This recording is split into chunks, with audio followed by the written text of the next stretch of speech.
I'll never be ready. I'll never be ready to die in battle. Hello. Welcome to Clockwise Dungeons. Thank you for the stream, Arcana. I don't know how to say it. I'm not gonna lie, but welcome to Clockwise Dungeons. This is where we play Dungeons and Dragons. Let me introduce you to our players. We got lovely Ash. We've got Hans, and we've got that one over there.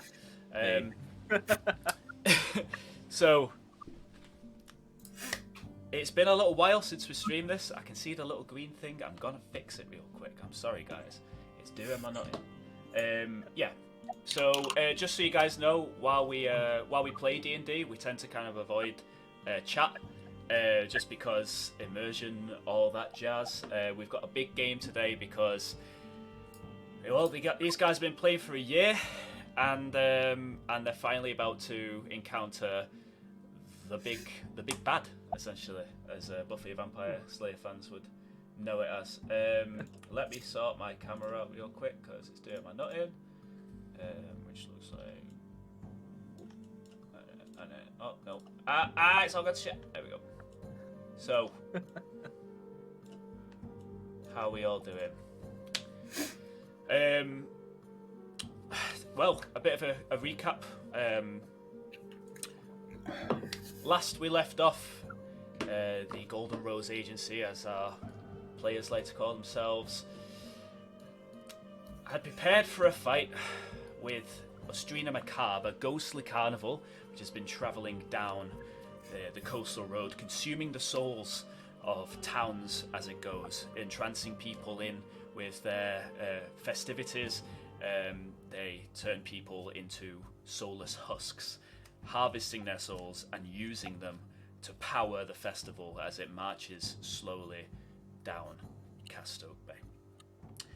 Eventually, Ustrina, the ghostly ringmaster, wants to reach the city of Castoke, one of the largest cities in the area, in order to harvest the souls and be reunited with his loved one, the Pallid Dancer, who is said to still be dancing to this day in her chamber in the western tower of Castoke Castle. But that's not what today's story is about. Wulden's Crossing, that's here, has been ravaged by Ustrina Macarbe, the Festival of Fire. The people there wander listlessly, waiting for the festival to begin. Our players have made it just in time, having a long rest right before the Ustrina Macarbe begins to play its ghastly music. So, you guys had hunkered down with a barricade just to the south of town, talking to I got my notes. Talking to Captain Rabbit, Captain Burdock Rabbit.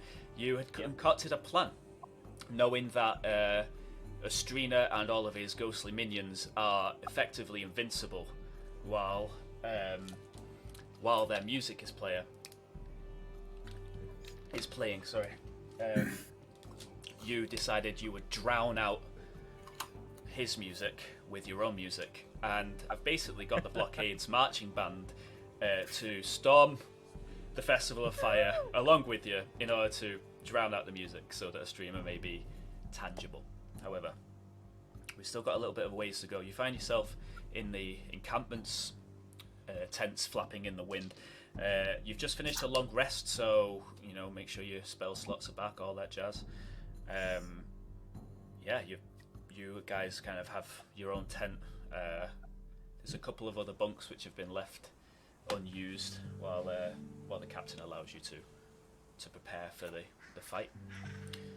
Okay. What do you guys want to do? Who wants to go first? What time is it now? Is it like evening-ish, afternoon-ish? Yeah, the last rays of the sun are just beginning to dwindle in the night sky. You can just see the aurora beginning to show in the starry sky. The air is cold. The breeze from the frigid, icy seas to the north of Castoke Bay are bringing a breeze that kind of gets right to your bone. It's dark, and in the distance, if you just listen carefully, you might be able to hear some music playing.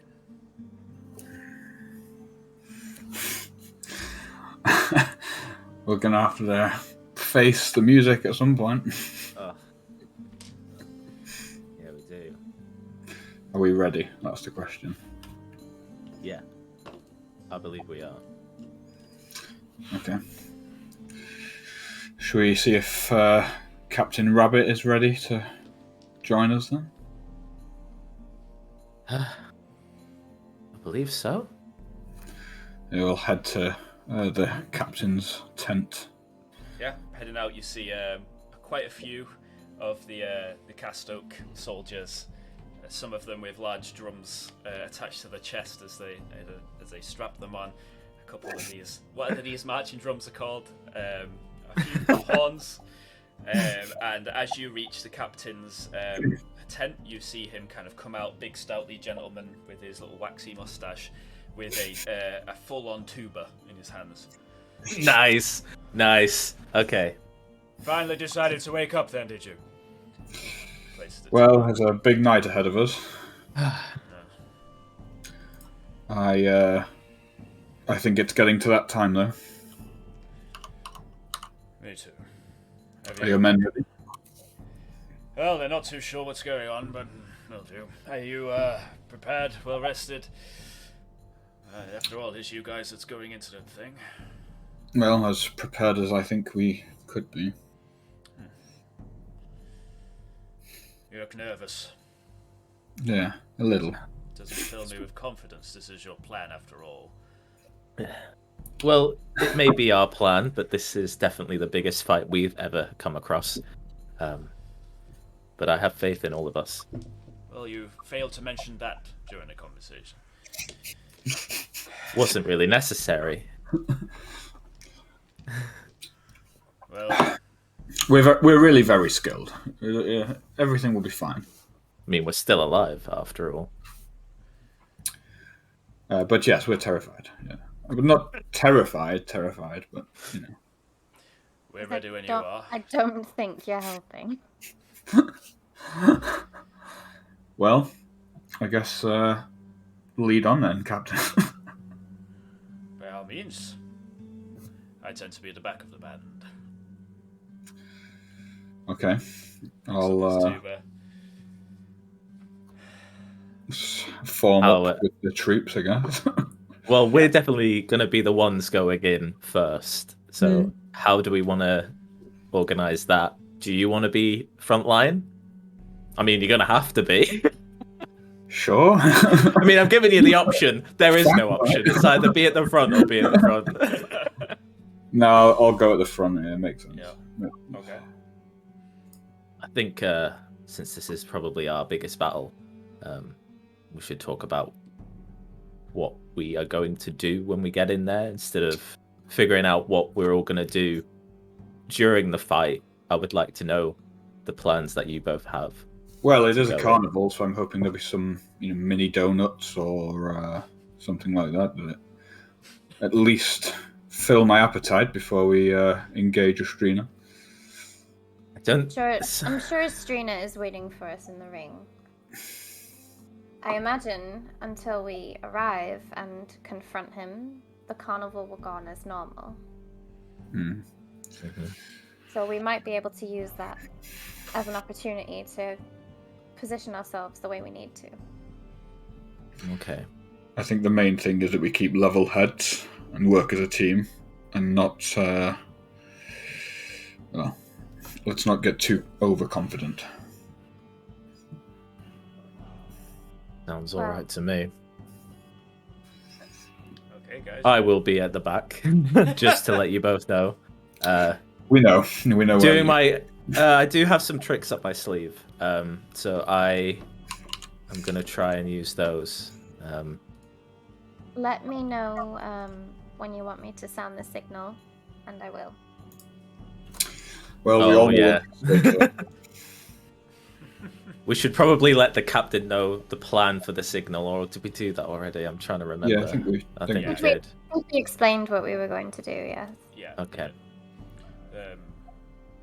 Yeah.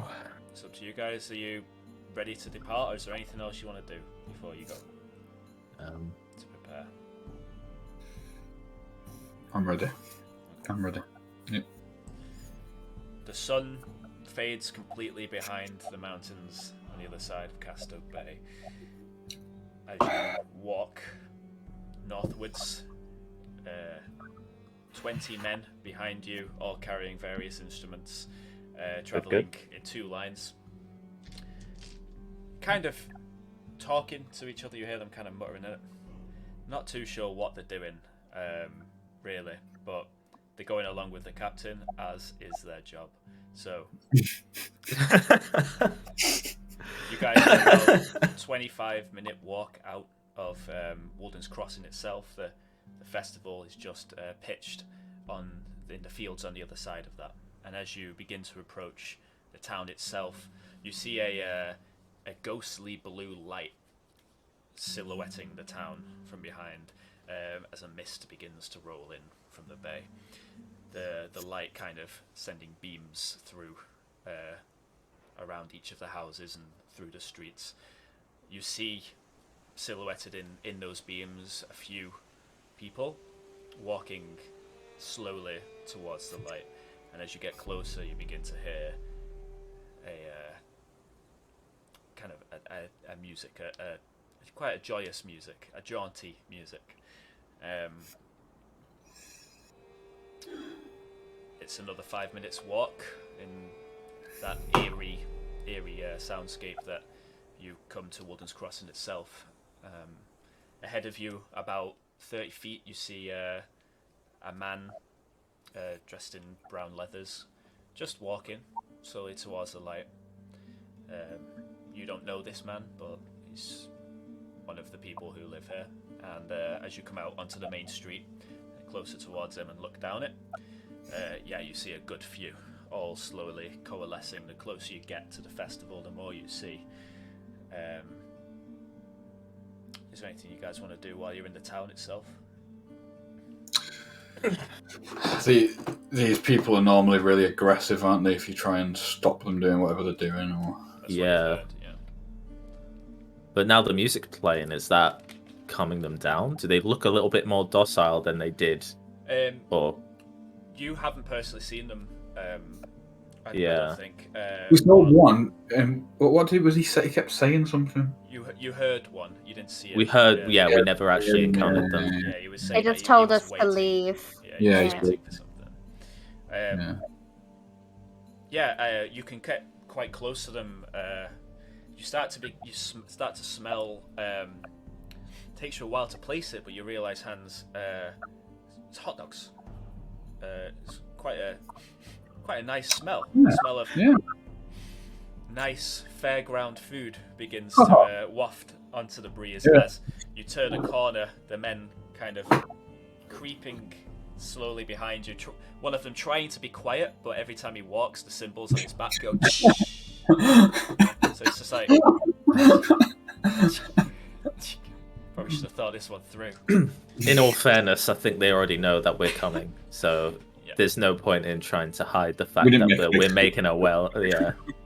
As you get closer, very true. You hear what sounds like someone shouting, like shout talking. You can't quite make out the words at this distance, but you come around the corner of a building and you see there the same tent structure that you saw earlier in the day. Only now, the festival seems to be larger. There are tents which almost have a translucent glow to them, and this eerie blue aura around the whole tent that kind of mingles with the mist as you see it kind of curl against the dark fields of Castoke. Okay. What are we doing with the band? Are we saying we'll go in, leave the band out, and have them advance playing music when we send the signal? Yeah, I believe that's probably the best option. Trying to keep them out of harm's way, because I don't really want them to be too close that they could try and be stopped by them. Yeah. So I think your idea is a really good one, and having them a bit further out and then advancing as soon as they see the... And perhaps we can wander the carnival a little bit and glean there might be some useful information, or... Possibly find the fortune teller again. Yeah, well, I was thinking that. Yeah, I was thinking, but we don't know what happened to her, do we? After she got caught giving us a little bit too much information. Yeah. As you guys stop, the men behind you start to kind of in with your huddle, like more faces just kind of crouch around, kind of staring at you guys, and through them you see Captain Rabbit kind of red cheeked in the cold, his breath coming out of him as he breathes deeply. All right, you understand the plan and the signal. Which distance shall we be at? And shall we be playing towards the tent or out of it? Towards the tent, I believe. Very well. As soon as you see the signal, you're going to walk in towards the tent whilst playing. But we need you to be wary that someone could potentially try and stop you, so just be cautious. And if you see anyone trying to stop you, try and stop them before they stop you, if that makes sense. I have 5 men at the back without instruments. If you're right, they will be able to help defend the band should the music make them corporeal again. Yeah. If you don't see the signal, but you see anything unusual that seems to be being fueled by their music, then take that as a cue too.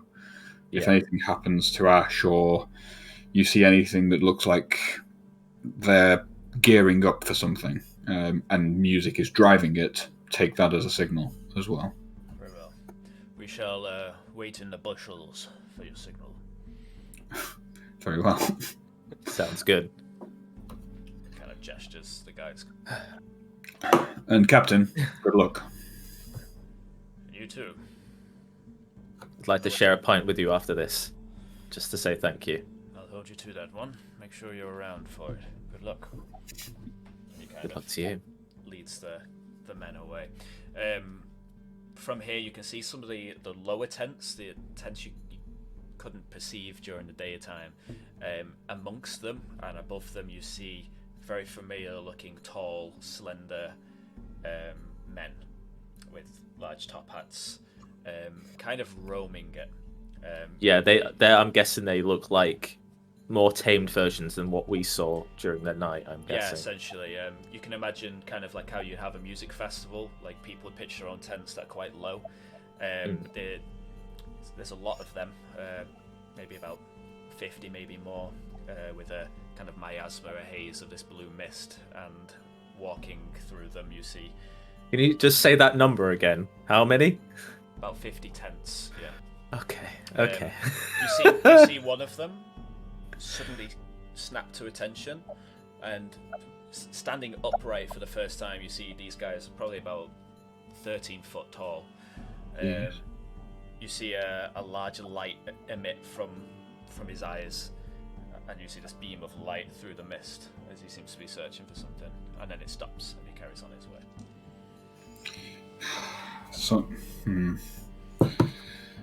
these are like I don't know if they're the harvesters or the guardians or alert people, if they've got beams They on the coming out of their watch. eyes. Yeah. Yeah, they're That's what I'm certainly thinking. watching out for something. Was it us?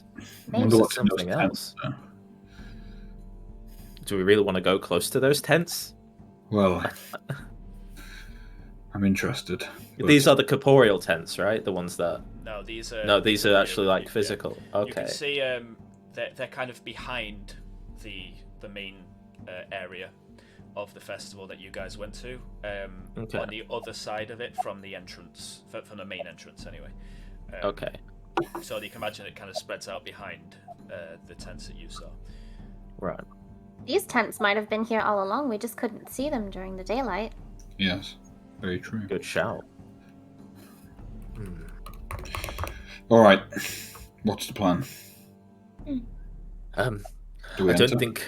well, yeah. I don't think we should do it stealthily. I think they already know we're coming. There's no point.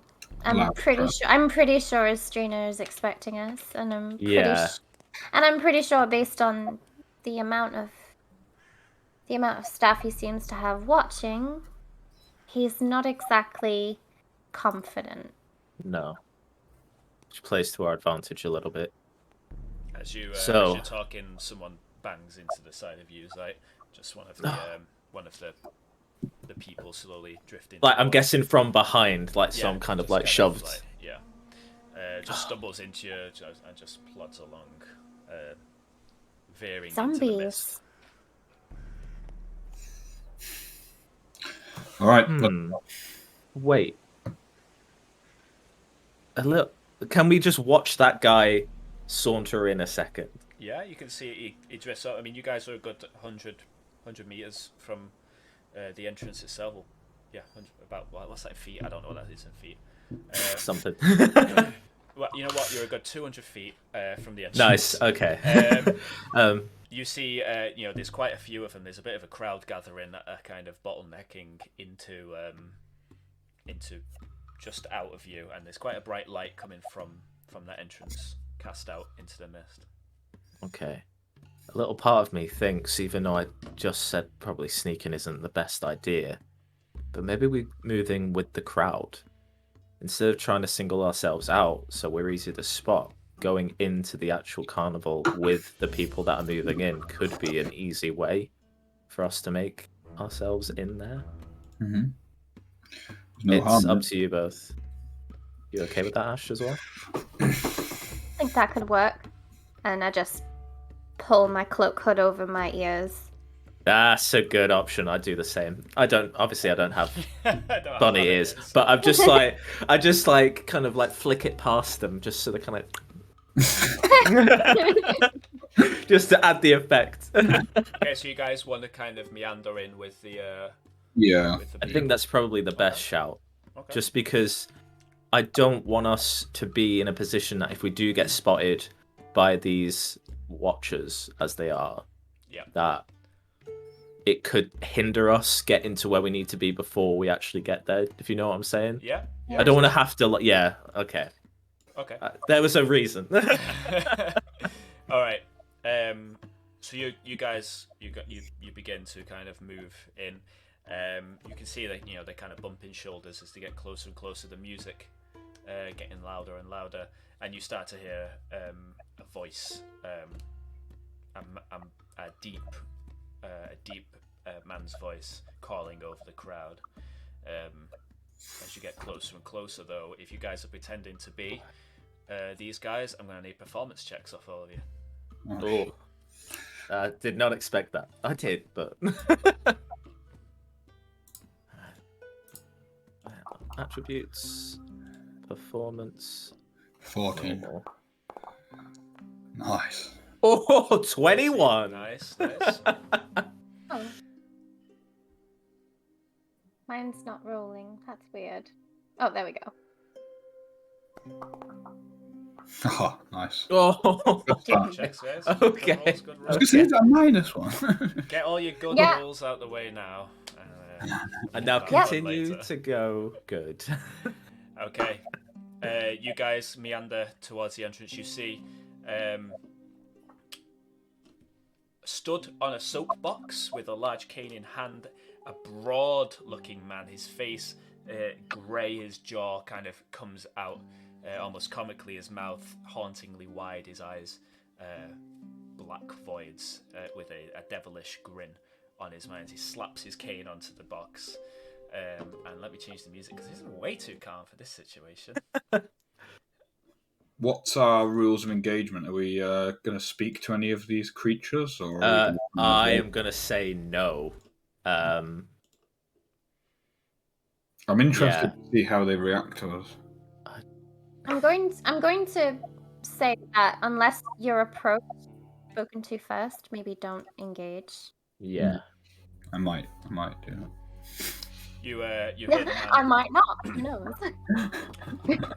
you hear the carnival barker shouting out amongst the crowd, and you see as he talks, a blue kind of mist pours from his mouth and down his chest and merges with the white mist of the fields.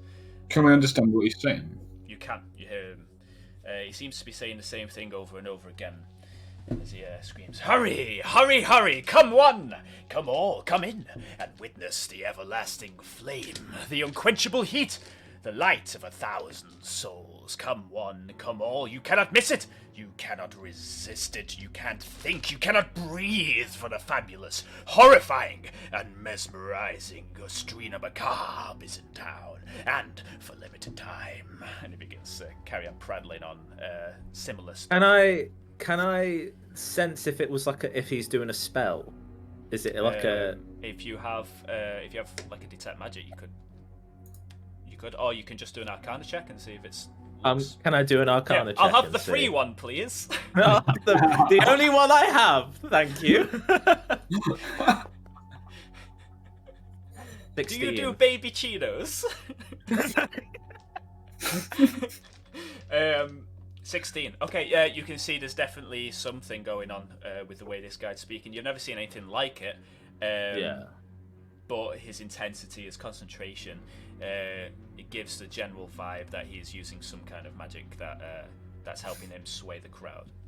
Yeah, definitely. Just because if he's being super serious in how he's speaking, yeah, I feel like there's Okay. Can I see the hot dog stand anywhere? Not from here, no. Oh. You can smell it though. You guys can see I'm looking around, but not quite like.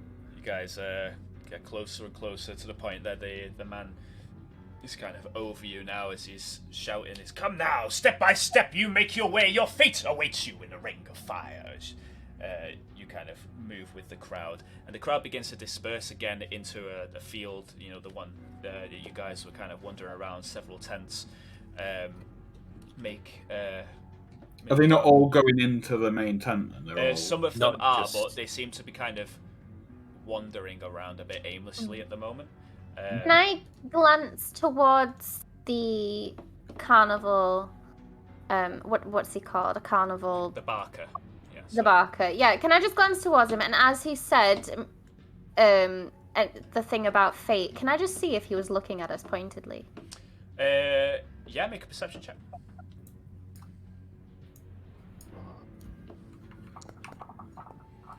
Oh. You do notice he gives you guys a little bit of extra attention, but then kind of snaps away and carries on doing his job. So I'm just gonna lean over and just whisper to Zeitenhans. They know we're here. Yes, we had no doubt they would know we were coming. So Brilliant. I mean, Yeah. There's no like tokens on the map for every single person. Obviously, it'll be a fucking nightmare. But Imagine if you did though, it'd be just like so good. Yeah, like a whole town's worth of tokens.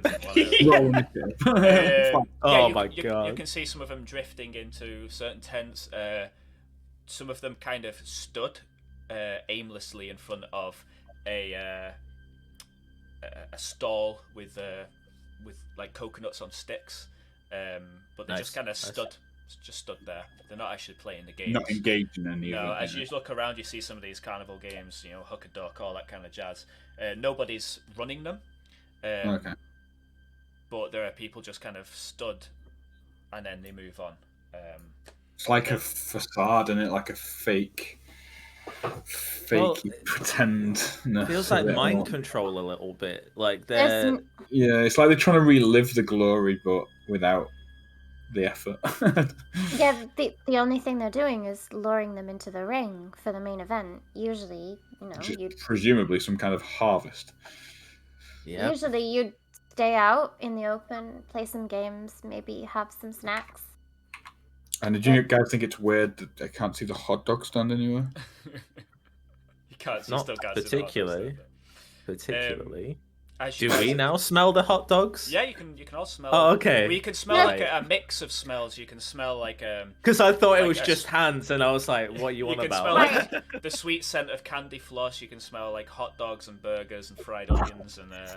Can I look around and see if I can spot any food stalls at all? Yeah, roll another perception for, or an investigation if you want to actually walk around. I'll take an investigation check. Yeah, on yeah. that So you begin to have a walk around. That is 20 again. Not only do you not see any of these, you can smell them, but you can't find the source of the smell. It's just okay. Exists. Just fate. Right, I'm gonna walk back over and I'm gonna go, Hans, there's no food. And I'm just gonna turn around to Zite and I'm gonna go, it's a farce. The smell is being created by It's just perhaps like a spell? IKEA. They just like pump the smell in the air to give you that emotion. I fucking knew it was. You've never heard of the ancient realm of IKEA, but politely What is nod this along. IKEA you speak of? As you guys it are was talking, in the you see void. one of these tall folk come from behind this tent, kind of walking. Just you see him kind of looking over, like everyone, and then he kind of walks across over towards where the blue tent is, and down. Okay. And you see him peering in to like some of the games and back up again. Very familiar Okay. to you, Zite, as like that kind of creepy walking they do. I'm just gonna quickly say to everyone, like, try and stay out of that thing's way.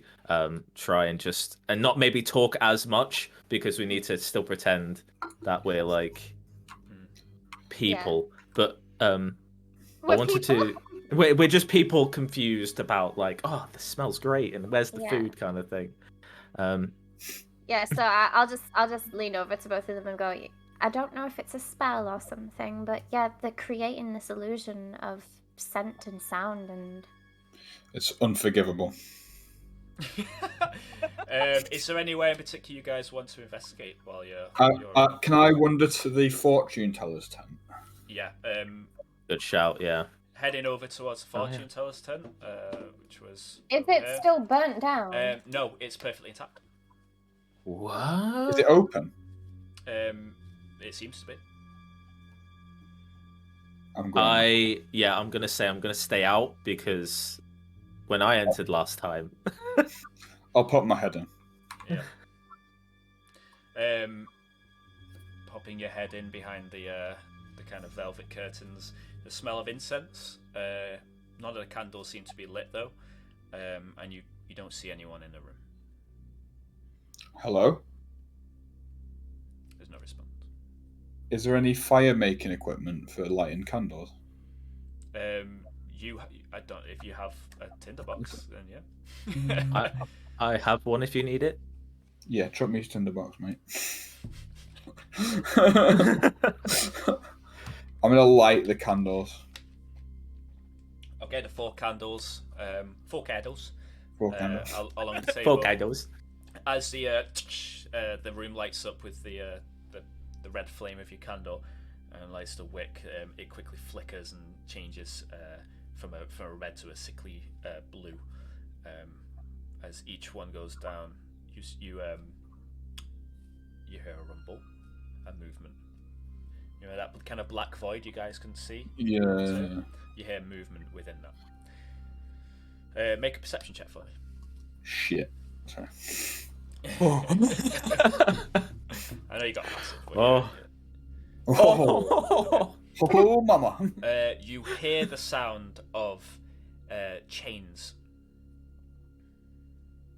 scraping along like a stone floor. I'm going to call into the void. Hello? No response. Fortune teller woman. No response.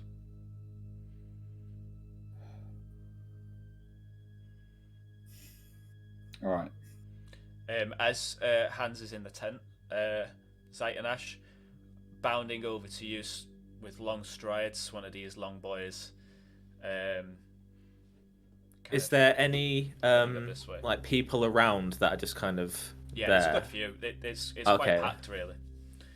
You see, it kind of comes and has a look around. What do you guys want to do? Just gonna chill with like a larger group, I think. Okay. Yeah, just squeeze our way in and just stand. There's like a young girl stood by the barrel of rotten apples floating in water. Her hand is just like in it. She's just kind of stood there. Gonna do the same and just like put my arm in. You see the long guy kind of makes eye contact with you, and his long arm comes out. Oh no. And he walks off. Jesus. Do you know how I imagine that moment? You know, in Avatar, the cartoon, where like Aang goes to that other realm and there's that creature that if you make any emotion they steal your face. Oh yeah. It's that whole moment where Zite's like thanks for reminding me of that haunting thing from my childhood. You're welcome. Can I find just a small object? You see those piles of tarot cards? Yeah, that's it. Yeah. Yeah. I'm going to chuck a pile of cards into the void. Okay. Okay.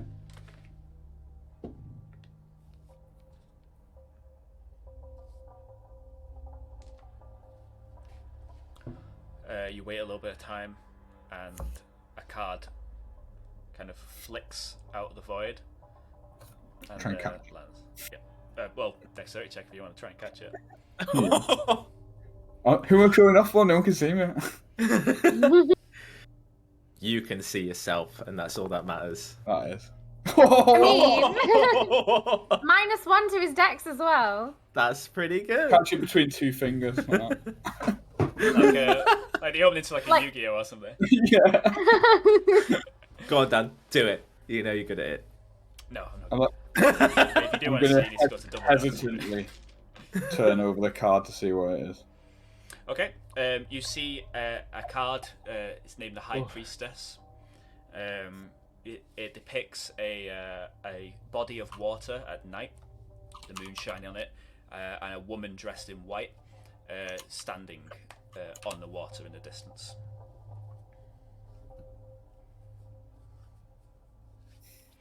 Well, we know who that is. Alright, I'm going to pocket This that. is- Okay. And I'm going to blow the candles out just to cover the... Yeah. Little wisps of smoke and yeah. Good role playing. I hope you're okay if you can hear me.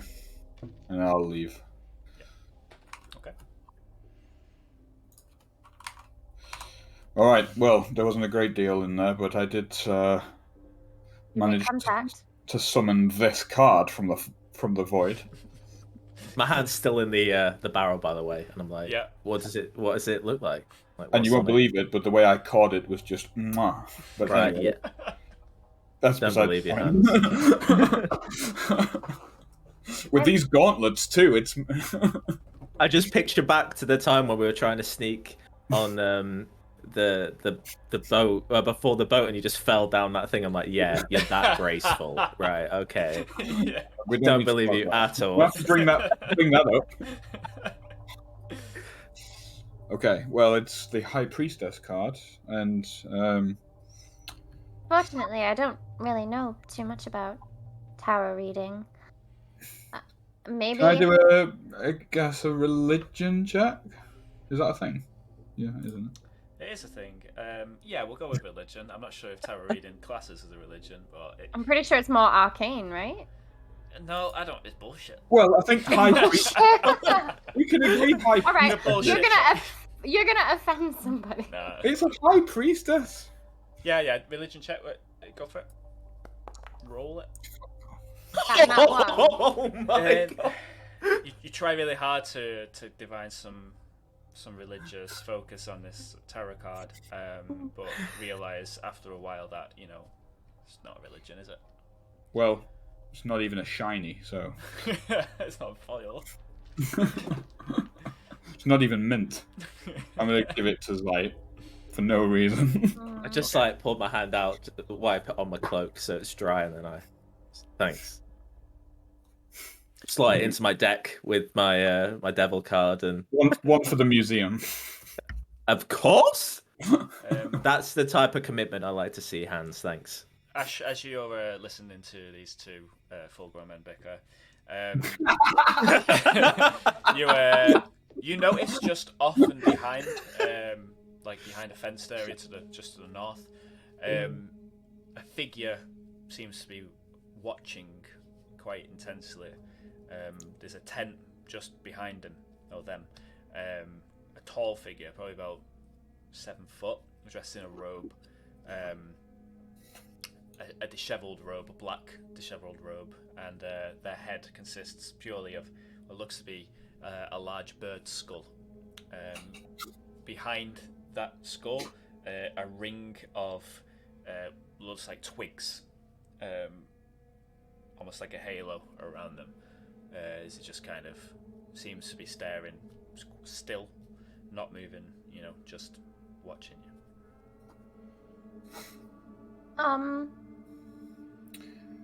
Can either of you two see that? Tell me it's a hot dog stand. Sorry, what? Can you see that figure in the distance? That there. Oh. Yeah, you can see the. Can everyone see this? Yeah. It would probably be about. Yeah, where? Here, yeah. So. Oh, okay. Yeah. Well. Where? Oh, about here. Yeah. Like around here. Well. And they're definitely looking at us, right? Yeah, as you guys kind of all think, it slowly turns and heads inside the tent. All right, I'm in. Hans. What? This could be a trap, so at least go in with a little bit of caution. I always go in with caution. I don't think you do. Ash is too curious. Ash is too curious, and while these two argue, I'm just gonna start walking towards it. Yep. Ash! I'm follow her. Shit. Okay. Okay. This is my favorite bit. You don't have to do that, guys. Yes, we do, Dan. As you head towards this tent, this kind of yellow tent, you see a figure dressed in kind of a dress robe, carrying a silver platter. Hastily kind of walks while a taller female ghostly figure, you can see her hair just kind of drifting in the air, seems to be kind of scolding him as he hurriedly heads into the tent. As he goes into the tent, she kind of flicks her hair and heads back off towards the north somewhere out of view. In we go, I think. Yep.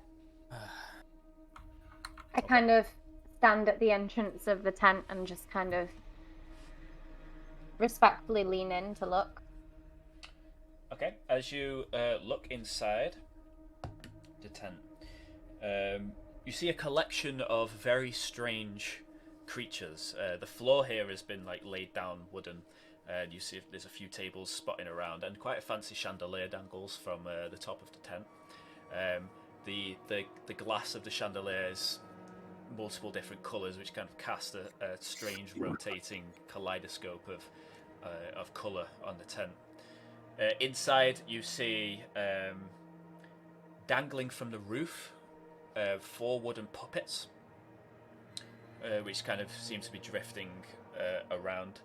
Their strings kind of disappear into nothingness. You see the strange bird-like creature seems to be standing surrounded by about 3 or 4 small little wooden bird sculptures, which seem to be kind of moving a bit oddly, kind of suddenly. You see at a table what looks to be a tiefling and an orc sat drinking. You see a couple of men, quite tall and stately looking, are kind of stood talking to each other quite blah blah blah blah blah, and sat on a chair in the back, a hulking, massive man, transparent, with wisps of kind of black cloud kind of floating off him as he seems to be kind of reading a book of some kind. And you see the small man with a platter kind of put it down in front of the tiefling and the orc, as they open it up and begin to dig into what looks like some food. Do you like it real food, like? It does, yeah. Is everyone in here spiritual?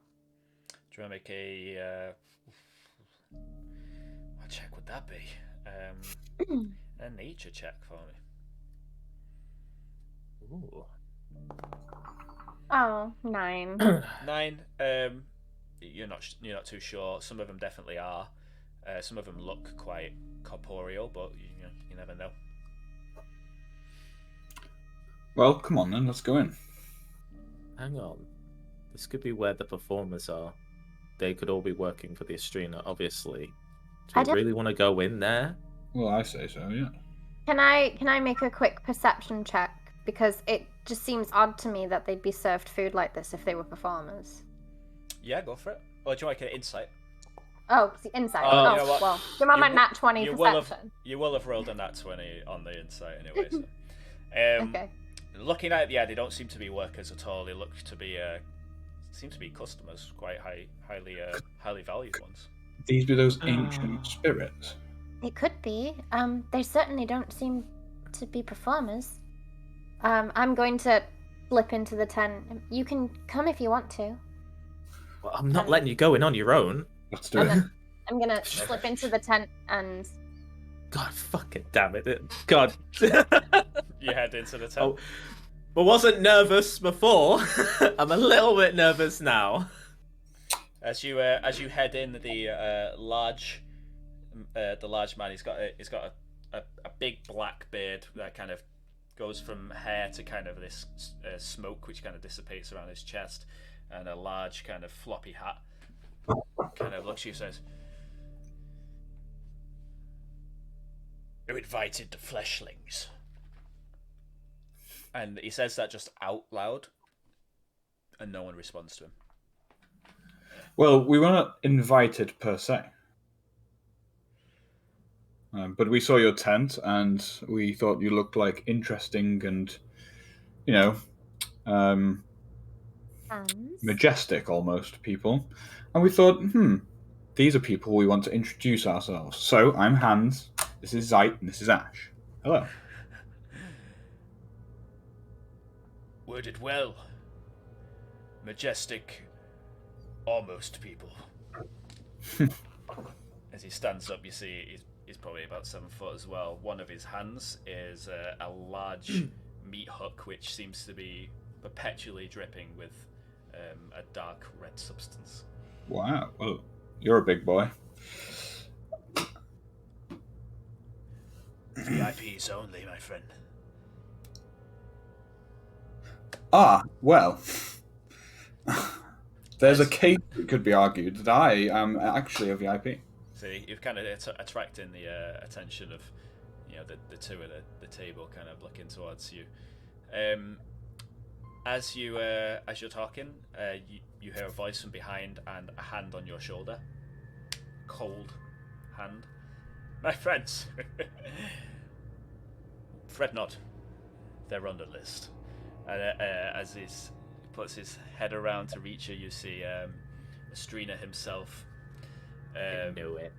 Red hat, his eyes, black corpse-like face, and a large grin. Feel free to. Good evening. Take a seat.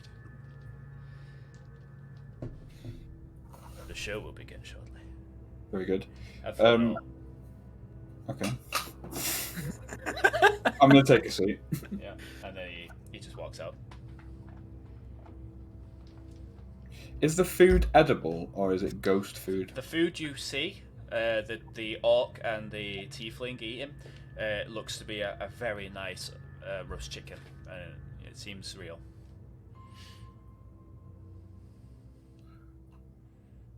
Hands? Mm-hmm. I don't. We could glean some insight here. By eating their food? Yes. I think so. Well, we'll understand the nature of it a little bit more. That might be helpful somehow. Are you hungry? Is that what you're trying to tell me? Well, it just looks good, doesn't it? In the midst of all this, I'm going to, my curiosity very piqued, head towards the figure I saw in the dark before. As you head towards it, it kind of slowly turns towards you. You might want to let the cat in. Sorry. Oh, yeah. Hang on. Sorry. I just keep seeing her like, please let me in. It's cold. We might get some loud cat noises as the two cats aren't getting along at the moment, so bear with us if that happens. The joy. That'll be atmosphere. It's all good. Yeah. Sorry about that. As you head towards it, the rest of the tent begins to kind of almost fade to black. The conversations the light muffles until it seems to be just you and the creature as it stares at you, down at you. You see one of the little wooden figures that's by its feet. It looks like an owl with antlers. Just kind of cocks its head and then like scuttles off across the floor. I'm gonna. This feels like a very old and important creature, so I'm going to stoop into a very low bow. Yeah, you see it kind of lowers its head. As you look closer now, you see kind of vines are spreading from its feet into the wooden floor, like black vines just slowly growing from around it. You strike me as someone of extreme importance. It lifts its head a little bit, doesn't say anything. As if I should remember you for some reason. As you talk, the large cloak that goes right to under its neck begins to open slowly and spread, and you just see a black expanse inside it. It just kind of opens up towards you. You couldn't be, could you? There's no response, but you feel a breeze from behind you. Your hair kind of filters out into your eyes, and Can I take a deep breath and can I smell the air? Can I smell anything? it smells like a fresh pine. And as you stare, the room seems to be getting darker and darker. Am I in the presence of the mighty Willow King? You get no response.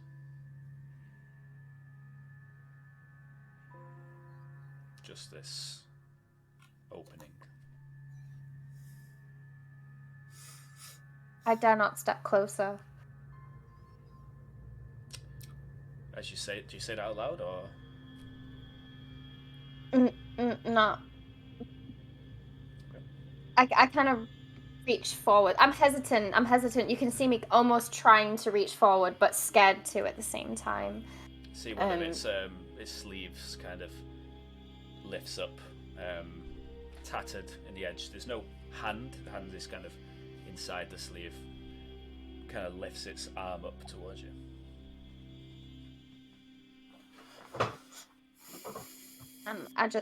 You can see my hands gently shaking as I reach out to touch its arm. As you do that, your vision fades to black. And we're going to have to go into the secret chat room. Oh shit! So, Now, oh my god! You guys will still be able to hear the music, so I don't know if you want to mute it to save yourself whatever, but yeah, I'm gonna mute it. Okay. Right, first time doing this on stream, so.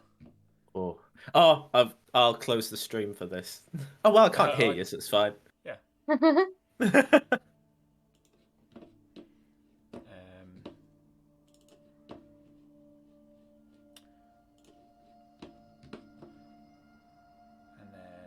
Sorry, well, just trying to figure this one out. Still trying to figure it out. Hang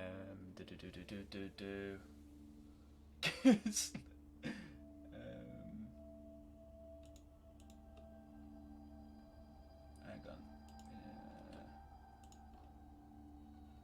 Okay, let's go back into that room.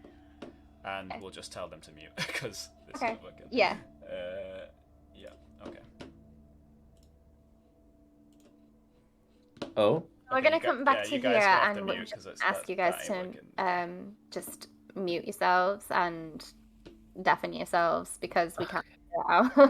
That's fine. I've got to remember how to deafen and mute myself. Yeah, I'll be back in a sec. The little mic and the little headphones at the bottom. on the left. Oh, like. Right at the Oh, bottom. yeah. There you go. There we go. Boom. Sorry, we had to like redo the whole stream stuff, so it's a bit of a mess, but hey ho. Okay. We'll get there. As you open your eyes, you feel as if you've travelled, like you've been travelling by cart for like 12 hours. There's an exhaustion to you. You find yourself stood on a slate plate, like a disc. Around you, an expanse of water, and in the distance you see forests, a vast blue sky. In the sky you see a murmuration of birds, way off in the distance, but massive.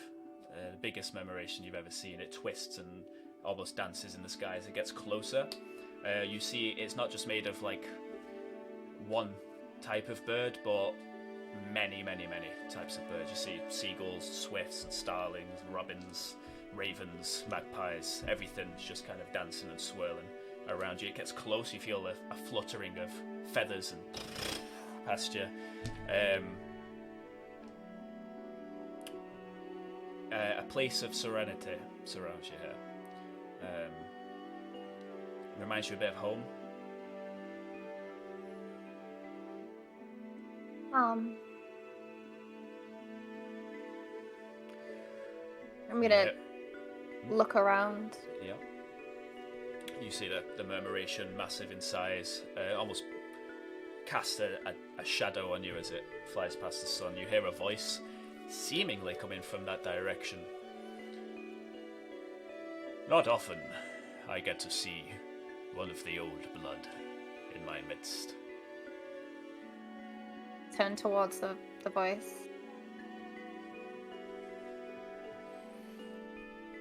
Hello. Greetings. And what great presence am I stood in? I've gone by many names. You may call me Ola. And before you see a lot of these birds begin to coalesce together into a familiar figure, only now the robe is a great silver, and you see kind of a blackbird's face, orange beak, still tall, with this kind of wicker halo around his head as he kind of walks on the water towards you. You've strayed far from your path. And he just walks towards you kind of calmly. Yes, things have happened. Yes, Things that I hope to fix. There are always things to be fixed, little one.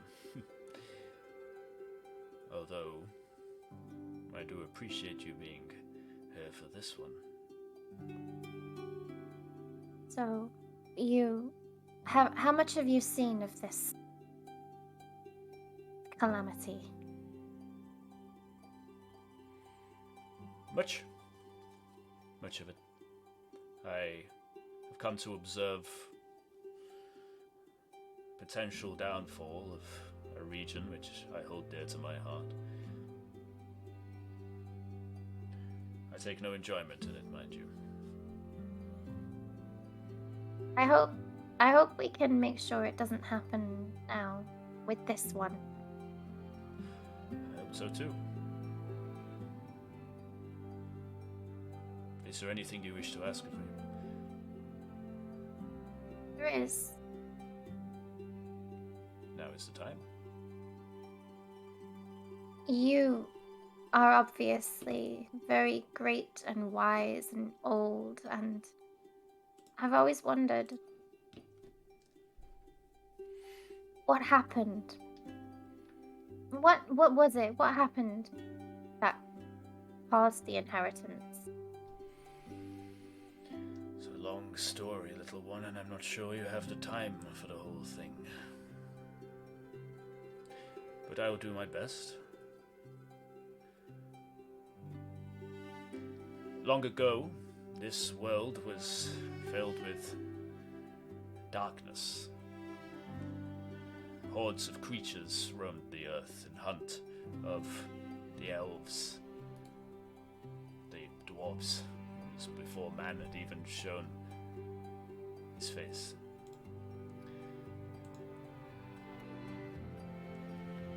The people bonded with the spirits of nature for protection against these fiends.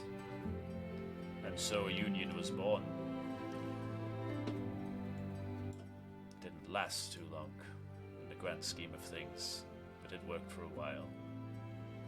The Crest Mother invented a creature to put an end to the old ways of Dimeria. So mankind was born. But with it came attention from others. Creatures from beyond our realm, beyond our earth.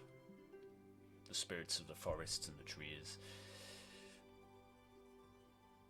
They grew to envy them as people turned to them for protection.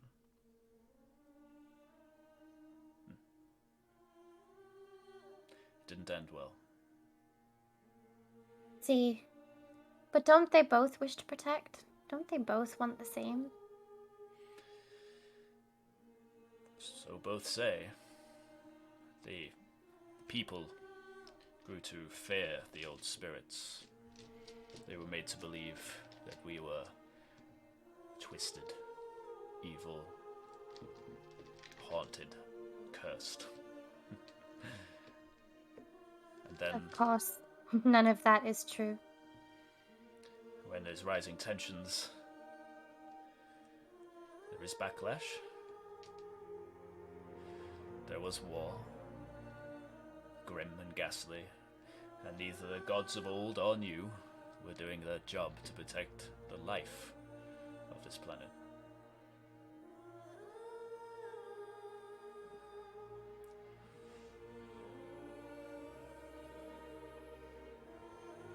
I think that's what should be done.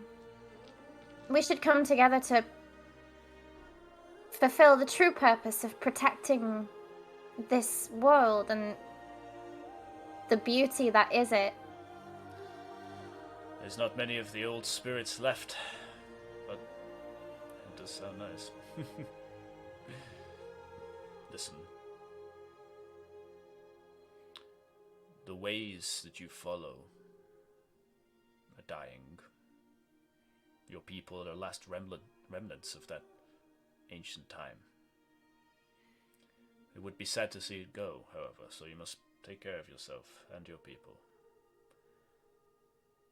Belief is a powerful thing, and when people stop believing, things fade away. Maybe that's natural. Maybe that's right. The only thing I wish not to fade away is the people themselves. And so if you do what you can to protect them, well, we may meet again. And I may be able to help you further, but for now, you're in a dangerous situation, little one. I cannot understand. help you here. Thank you for your guidance and your wisdom. Should you need to call on me, he puts one of his sleeves out, and you see there is no hand, just a wing beneath the robe. A black feather floats out towards you, sends a ripple along the water as it floats across it.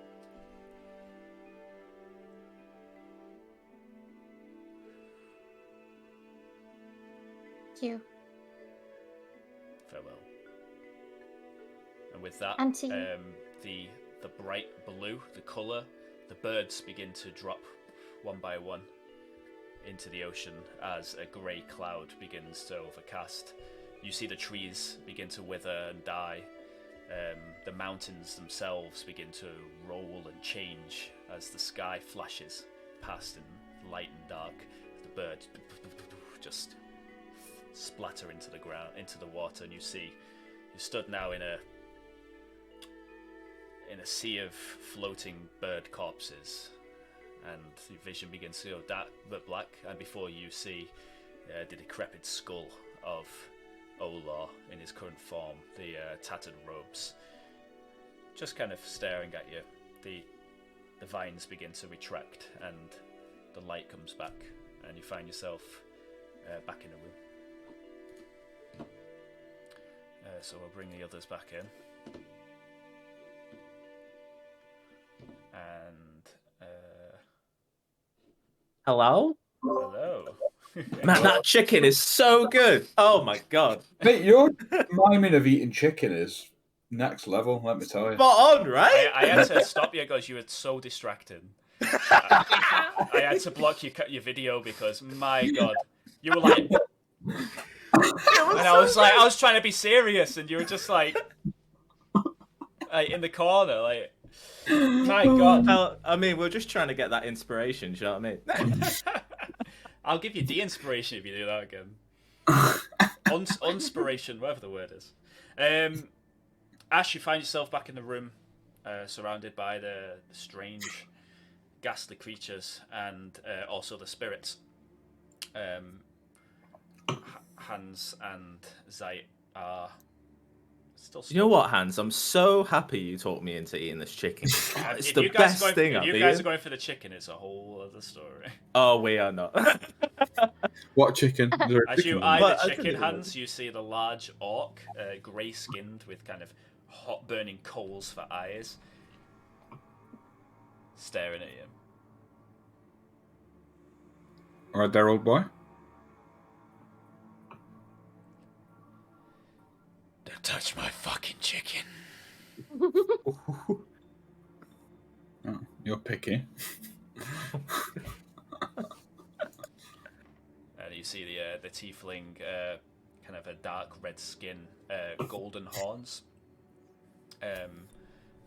adorned with many different jewels. Kind of puts her hand on the arm of the orc to kind of calm him down.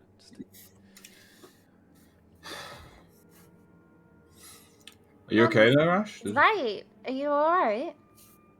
Yeah, I was just watching Hans trying to get some chicken, but alas, he could not. Are you okay? Yeah, I'm alright. Did we feel like what did we perceive? Yeah, Nothing? nothing. Nothing at all. Just No me just time. interacting with this Just Ash kind of staring at the bird creature from across the room. Did you talk to the thing? I mean, you weren't there for long. You okay? Yeah, I'm okay, don't worry. I probably wouldn't try to eat his food. He looks a little bit possessive.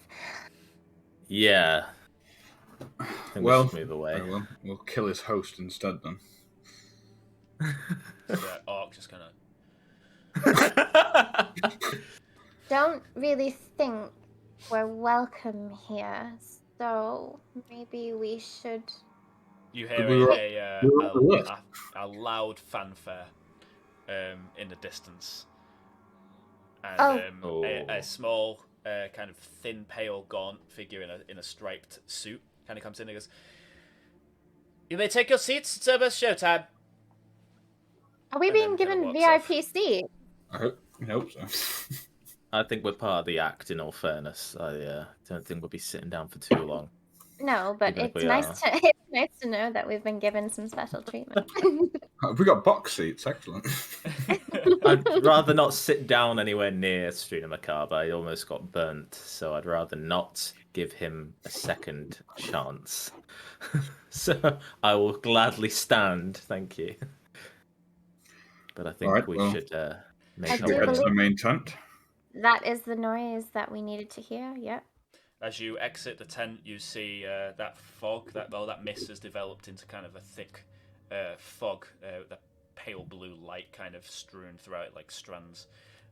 You see the people are being shepherded into the main tent from the main entrance. You hear that Barker again just,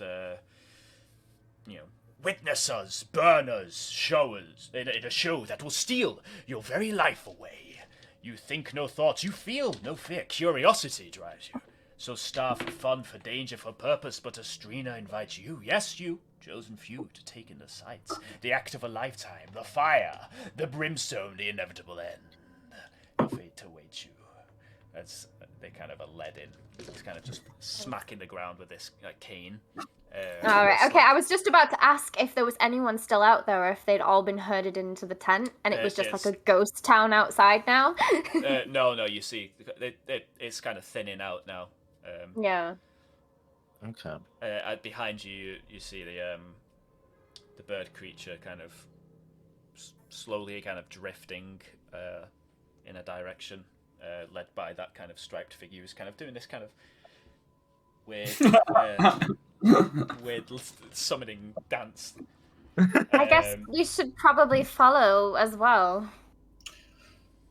Does the big tent have a hole in it?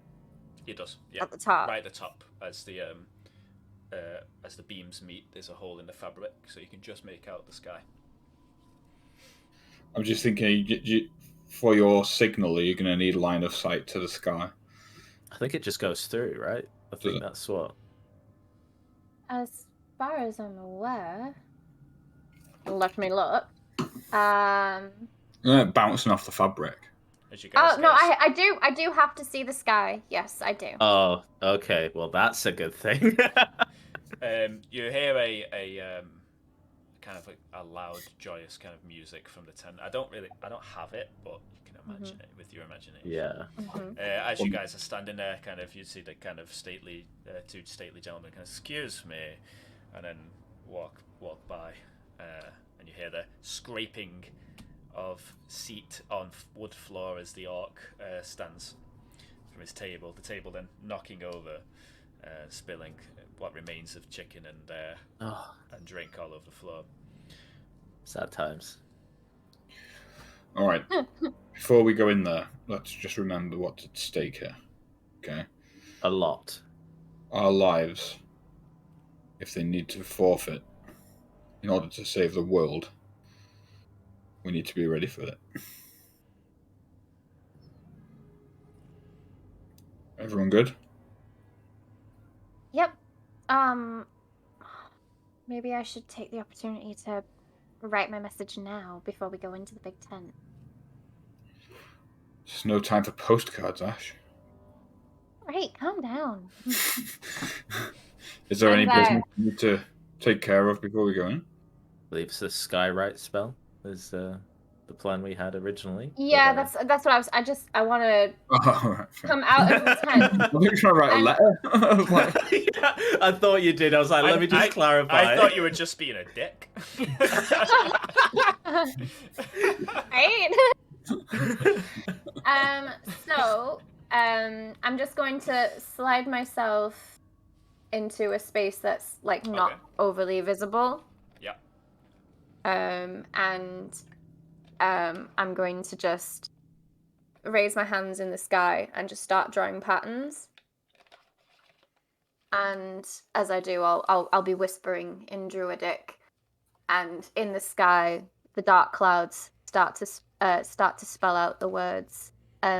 Play your music, sing your song. Very nice. Yeah, you guys, like as you look up, you see the kind of wisps of cloud coalesce to create this, in exactly Ash's handwriting, the message. Great calligraphy. Thanks. Like the flick on the end of the E. That's good. From a distance, you begin to hear a percussive sound that becomes the sound of some kind of marching anthem. Slowly but surely getting closer. Okay. All right, let's go in. Let's do this. Hopefully others hear it as well. Is there an entrance on this side? Was there? There is, yeah. There's one on like all four sides. There's an entrance around that side. Yeah. All right, we all good? Ready as I'll ever be. Yep. Let's do it. Let's go. In we go. As you guys Trained my whole life for this. You enter from, actually it'll be this side over here. Wee. That slow slide. Yeah. Pardon me. Let me just. Sorry. Can I just squeeze past? Thanks. Let me just. I'm just over there. Can you just stand up? I can't squeeze. Okay. Okay. So let me spell it out for you. Shit. As you enter this large big top. Oh, that was a weird noise. What did you do? I don't know what it was. As you enter it, you hear a band playing. Many seats, all chock-a-block full of the townspeople of Wulden's Crossing. Lights dangle from the roof. It's quite a nice sight, as you see within the centre of the ring. A few kind of ghostly gestures are kind of walking around the ring, kind of with torches of flame and doing up the whole spiel. It's very strange to you because, as you would expect, you hear but there's nothing. It's all just on stoic, pale faces of the Wulden's Crossing folk. You're to the left. You see the VIPs are kind of being seated, kind of in this corner, and there's a raised platform just here. That you can see Ustrina himself standing and kind of lording over everyone. You see the Barker coming from the south, as he kind of walks in and takes position, kind of gives Ustrina a nod, signifying as this is everyone's sorry. As this is going, can I slip my tail the drift globe? Sure. Just so it can hold it. Lovely. Okay. Okay, nice. Yeah. Over by Ustrina at the top here, you see a 6 musicians all kind of in an arc, and they're playing kind of very nice music. You can see as they play, there is this kind of almost harsh white light, almost kind of prismatic rainbow light. It kind of shines off them almost quite glaringly, and you can see it completely covers Ustrina himself. The air here is kind of filled with little white sparkles from this music, and you can see it kind of covers Definitely all of them. Spell-like, then, basically. Do we need to target the band, do you think? It's probably a good shout. We're trying to drown out the music, which will help, but I think if we destroy the band, that puts us in much better stead. Yeah, definitely. I think a lot of his power comes from the music, so and we don't even need to kill the outright people, we stops. just need to destroy the instruments. Yeah. Sounds good. Alright. Ladies and gentlemen, take your seats. The show is about to begin. You see, people just kind of walk in uniformly, sitting down, their faces completely stoic. Hands started to move, and I was like, if he fucking runs into the middle, I am gonna absolutely just go. I was looking to the VIP section. It's just by you where you are now, in that kind of north choir. From the entryway, you see a jester who has kind of a hat of. It's got about 6 prongs that come off it, all kind of flamed on the ends, juggling flaming things. He comes on, doing all that. It's quite nice. It looks, it's fun. It's fun. It would be, if would not for his horrible, ghoulish, undead appearance, and the ominous clapping of the entire audience as they begin to clap in uniform, as he gives his dance. You see kind of Ustrina holding his cane, looking down upon them all. His face like a tight leather mask. His skin is kind of dried. His eyes burned away as these embers of light. He wears a red top hat, which kind of has stripes. He has kind of black, frayed, burnt hair that comes down past his shoulders, as he holds his staff, kind of looking. He raises his hand, and you see that same kind of light almost radiant light begins to glow, and from the center of the ring, you see a ball of white light. It's probably about 10 foot across, begins to rise up, almost like a disco ball, almost up towards the top, kind of over everyone's just kind of right at the top of the big top.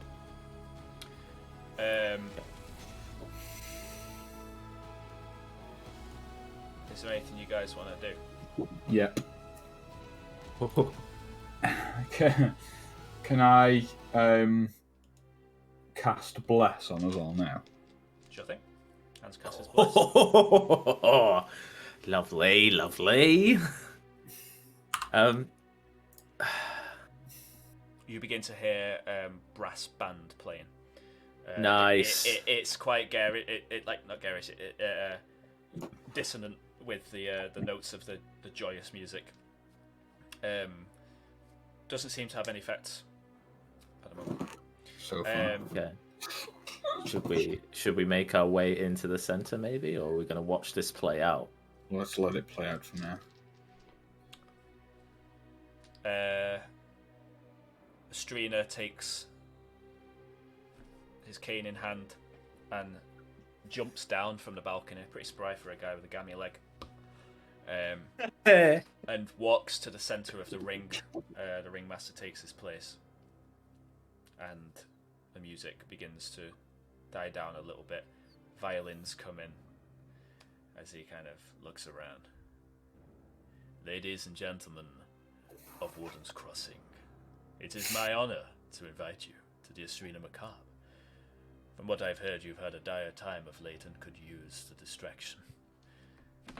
We have honored guests, as he kind of gestures up towards you and the other VIPs, who wish to witness the ongoings of the Macabre. I must warn you, those faint of heart may not survive this encounter. And he lifts his hands, and the ring just bursts into flame all around it. And you see this flickering kind of dark shadows, like jagged kind of flickering into the ring and out again, as this shadow begins to grow from him across the floor.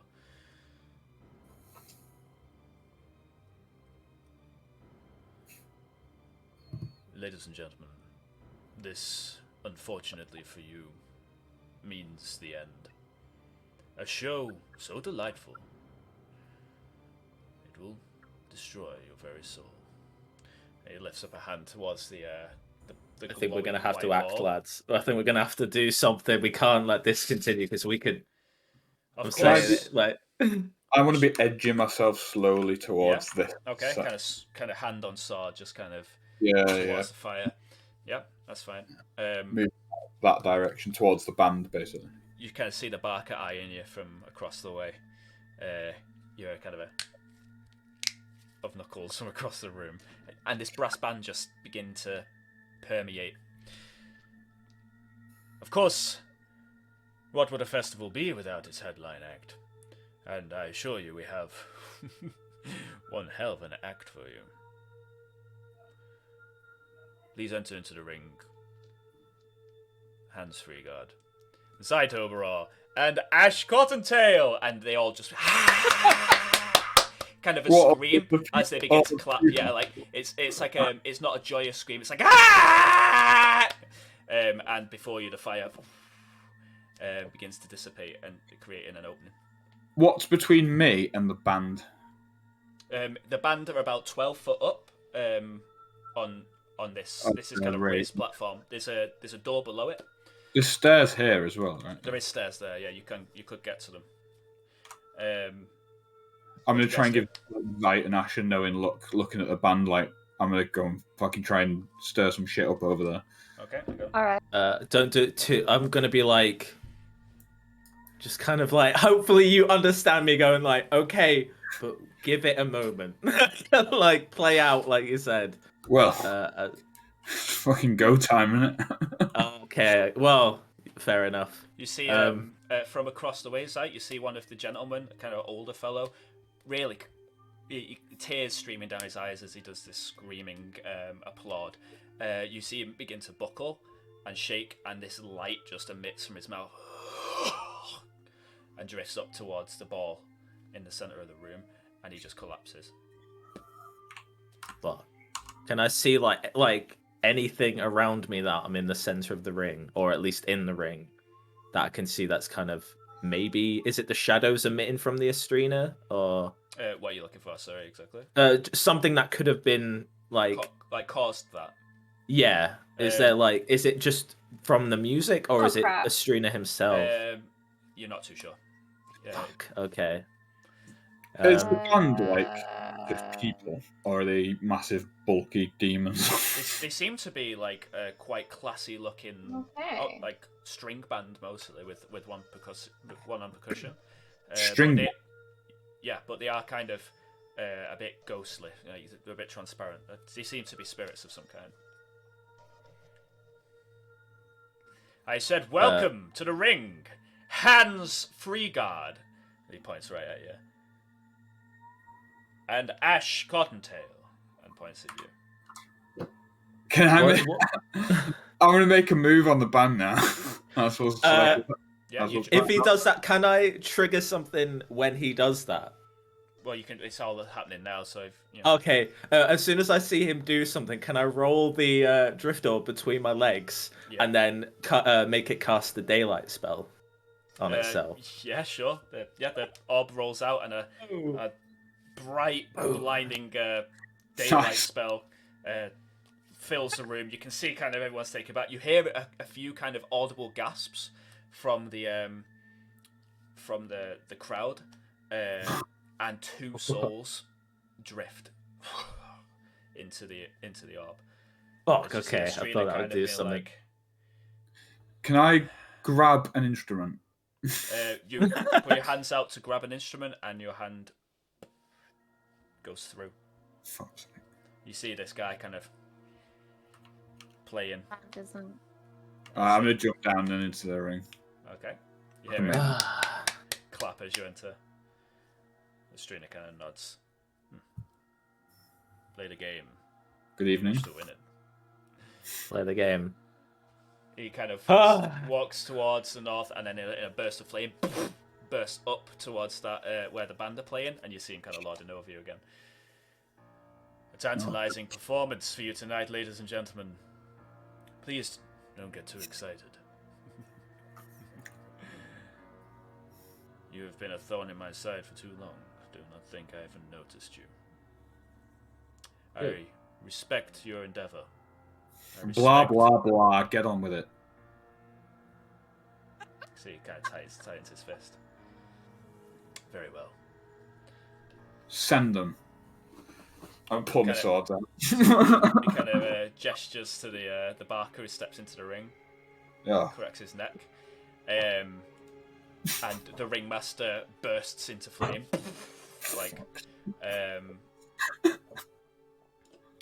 As he stands over. Shit. Guys. Yeah. Oh. It's time to roll initiative. No! I've somehow got a 14.08. How did you get 14.08? 3.13. What? How did that happen? A what? 14.08? How? Oh, guys, it's your dexterity dexterity. It's to stop tiebreakers. Right. Okay. Okay. There you go. That's. I like it. I like it. Okay.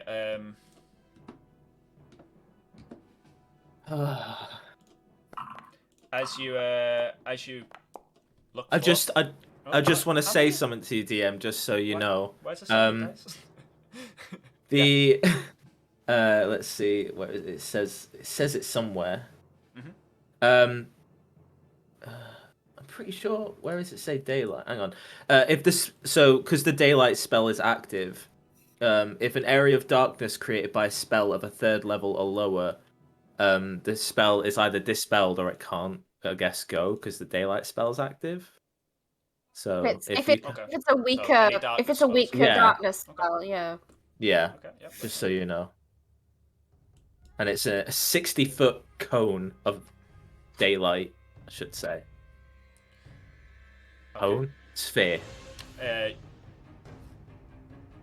You see the Barker as he steps into the ring kind of raise his hands, and two of the people stand up and just walk through the flame, burning themselves and into the ring.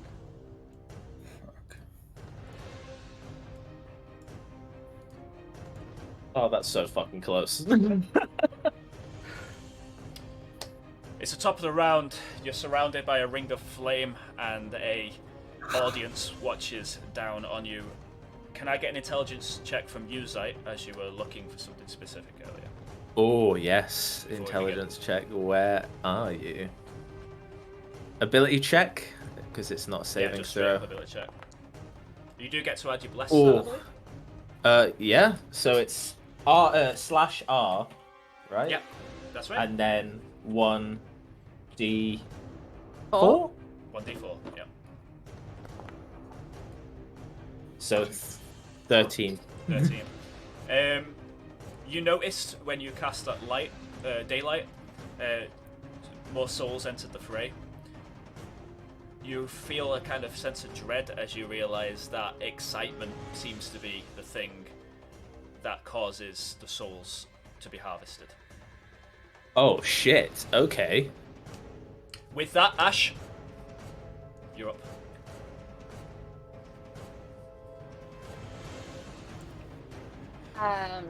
I take an opportunity to draw my scimitar. Okay. And I'll run to the center of the ring. Well, walk to the center of the ring. And Ash. I'll point at Ustrina. You won't hide from me. And cast fairy fire on him. Okay. Oh, okay. Okay. Oh, okay. Ash making waves. Just give me 1 second. He needs to make a check, right? Is it dexterity? Dexterity 14 or above. Okay, let me just get It isn't a 20-foot cube, so would that also get the band? Yeah. Yeah, potentially. It would, yeah. Actually, I need to make a check first. Okay. You see, as you cast Fairy Fire over, for a second,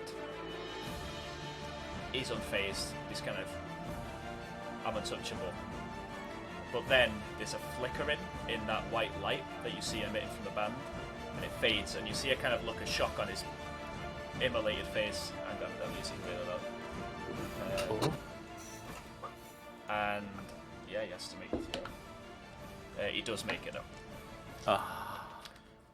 Does the band make it?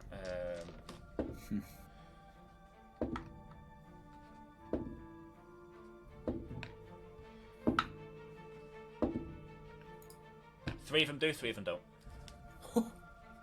I haven't got tokens for them. That's fine. I just wanted to know whether or not they did. Okay. That's your turn. Yeah, that's all I can do this turn. Hands for you, God.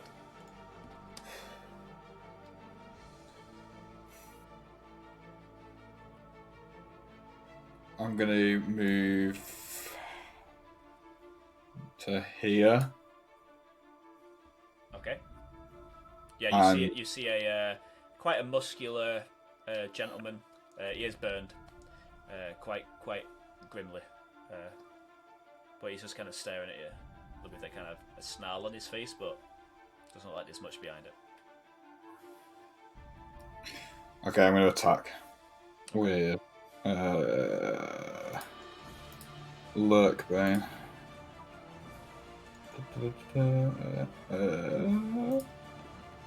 Attack.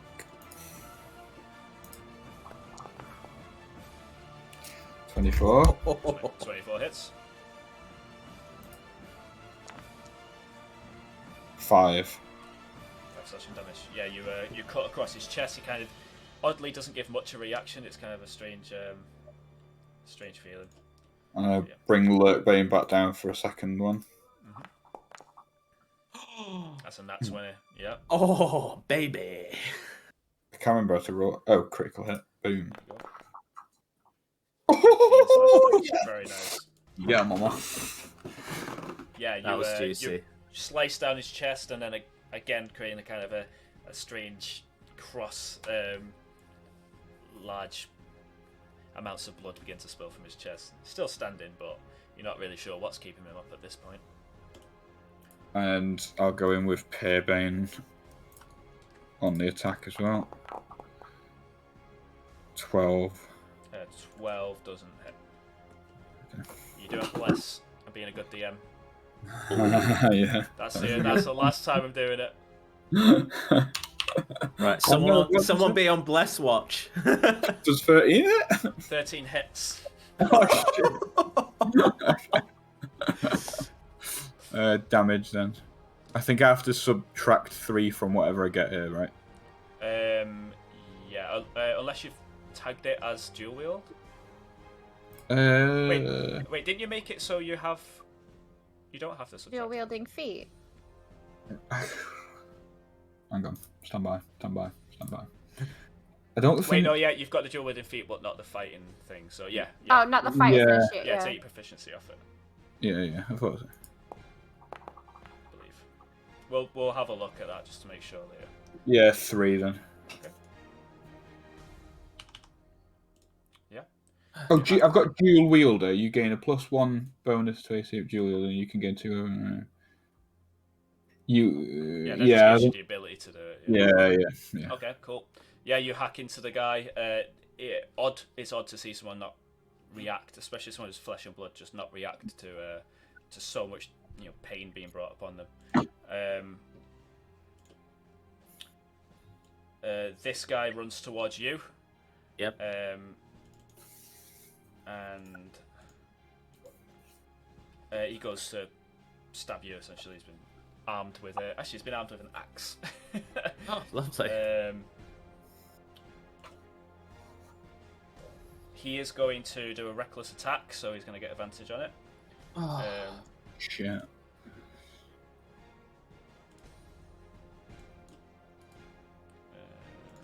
So that is with advantage. That's a 22 to hit. yep. And 4 slashing damage. Oh. Rolled a 1. Okay. That is his turn. Ooh. Walking quite confidently up to you, the Barker makes his move. Ash.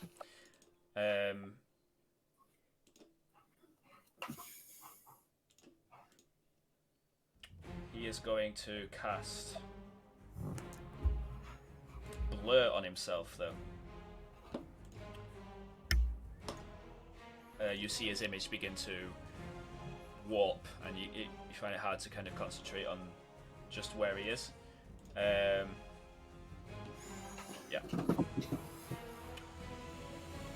That's his turn.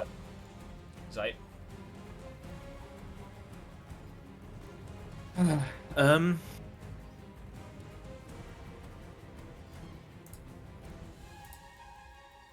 Have an idea.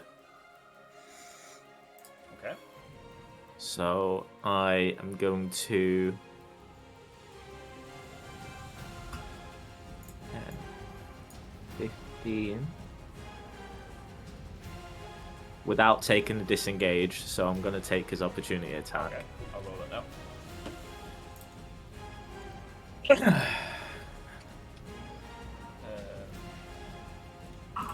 That is a nat 20. Oh, no. So he's going to do a critical hit on you there. For 7 slashing damages. Okay. Right up your back, you feel the kind of slash as you stumble forward, but maintain your trajectory. What you doing? Working out my HP. Okay. No, I mean, what you do? What you doing together? Do I see the? Do what I you see doing right the? So the globe in the air, right? Yes. That's shimmering. Yeah. they're being drawn into that, aren't they? They are, yeah. Can I fire an Eldritch Blast to that fucking thing? You can, yeah. Okay. Alright, let's go to Beats or Spellbook, I should say, and I'm going to Eldritch Blast. Normal roll. Does a nat 20 hit? That's right. It does, yeah. Roll that damage. It's a critical hit, so 14. Very nice. Yeah. The Eldritch Blast goes up and hits it. The whole kind of room flashes like a dark colour, and you notice Ustrina, the Barker, and the two guys just look at you in that moment. Hello. Can I also see if it moves using my feet to push it? It doesn't. It's not a creature. It doesn't. It's just absolutely stays still. It does kind of push, but then it kind of elasticates back to its position. It's being held there by some kind of force. I am going to Eldritch Blast again. Okay. I'm going to attack. Normal. 21. That hits. Yep. Do the damage. 5. Okie doke. Yeah, again, you see this flickering of kind of shadow. Yeah, okay. Is that you go? I'm going to shout out what you told me before about the excitement seems to be drawing the souls in. But if we can destroy that thing, we might stop it completely. Okay. There you shout go. That out Yeah. loud. Yep. Right. Also, turn around, give Ustrina a fucking. You see, I don't. Hans, you see the guy kind of pulling a sword out. Looks like he's going towards you, but you get attack opportunity as he goes. Oh crap! Okay. Just a normal attack, isn't it? Yeah. Please kill it. That's when it. Oh. Okay, as you stab him in the spine in majestic style. Let me. How is it still alive? 3 souls ejected, and then head towards the orb. It is still alive. Yep. You can see at this point, Hans, that you've damaged this person beyond what someone should be able to take. It's not them that's keeping this guy up, but he's not looking good. Top of the round, Ash, it's your go. Oh no, he needs to make his actual attack on site. My bad. Yeah, I was about to say. No, you weren't gonna say anything. I was. Do you want me dead? No, I just want it fair. Goes both ways, motherfuckers. Nat 20 again. Oh, that's 2 Alright, critical I regret. hits on Two in a me. row, yeah. And this is 15 slashing damage. Holy shit! Okay, And you just get embedded into your shoulder. This. I am not attack. feeling good. Okay. Oh shit! Okay, Ash, your go. So I heed Zeit's words about destroying the orb. Okay. And I ready an ice knife and I just launch it at the orb. Okay. Well, it's gonna fail any deck save because it doesn't move. So. Ice knife at 2nd level. Give me a second while I look at it, because I think that's just for the secondary cold damage. Mm-hmm. Wait, it'll get both automatically. Oh. Yeah.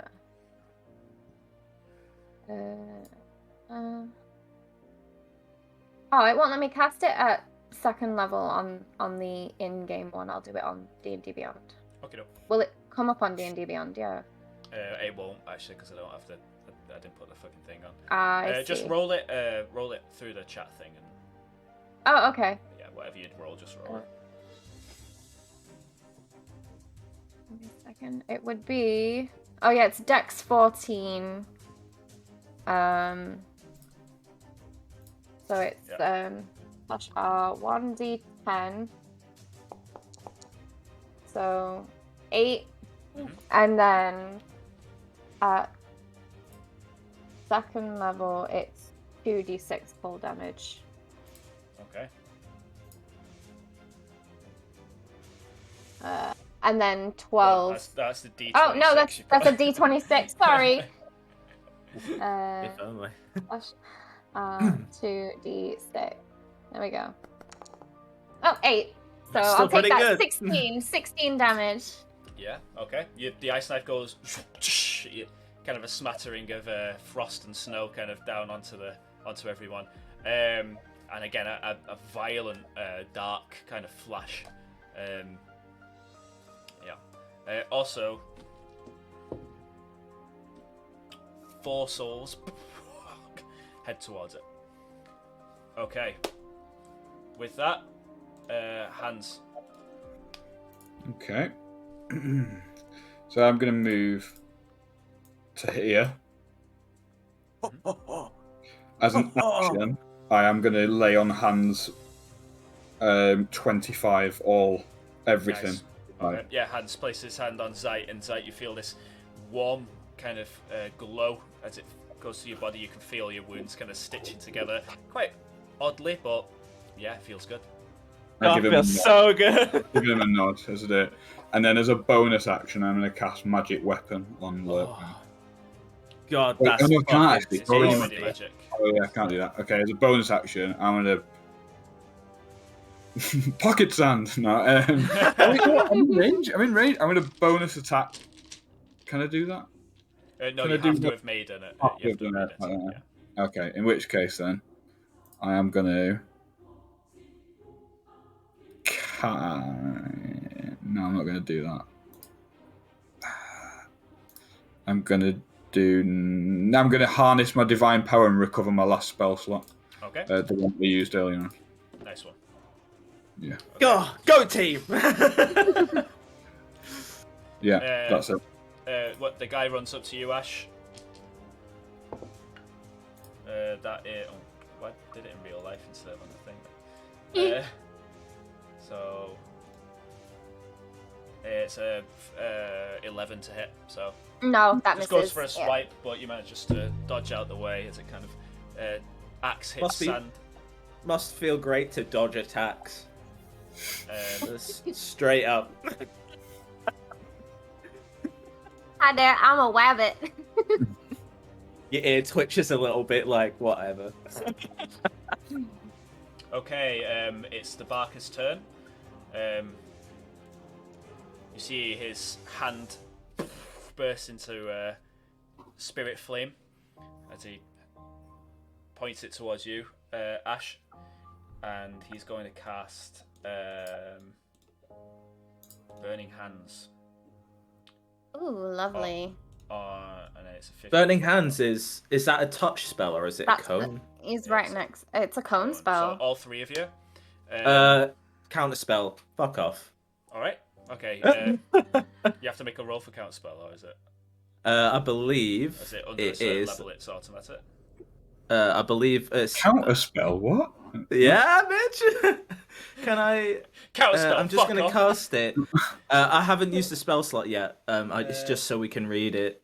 Yeah, is this 3rd level or lower? Okay. It instantly doesn't it's work. 2nd level spell, so you see a kind of a grin on his face as this fire begins to emerge, and Zeit waves his hand and disappears into black smoke. You can see the look in his face, like he looks at his hand and kind of... yeah, he's not happy about that one. Oh, shit. Nice one. And then it's your go. Zeit. Is it? Yeah. You know what I'm doing? I'll just blast that ball, innit? Okay, yeah. Roll it. Oh, man. I hope you guys know what you're doing. 14. Oh, so close. 14 does not hit. Okay, that's fine. I'll do it again. I got two Eldritch Blasts. Oh. Also does not Damn hit. it. You hit the you puncture 2 small holes in the top of the of the tent, but yeah. That's for you, Ash. I know you need to see the sky. I got you. You hear actually no, you see at this point from the door on the west, 4 soldiers, all with instruments, standing. Yes. Oh, they're coming in. Here they come. Yes. Yeah, but you're not sure what effect that's having, but it's having. God, I hope it's having an effect. You see, well, Enough. three of them are blasting instruments. One of them is kind of stood with sword in hand. Okay, this guy's go. Zeit is going for you. Okay. That is a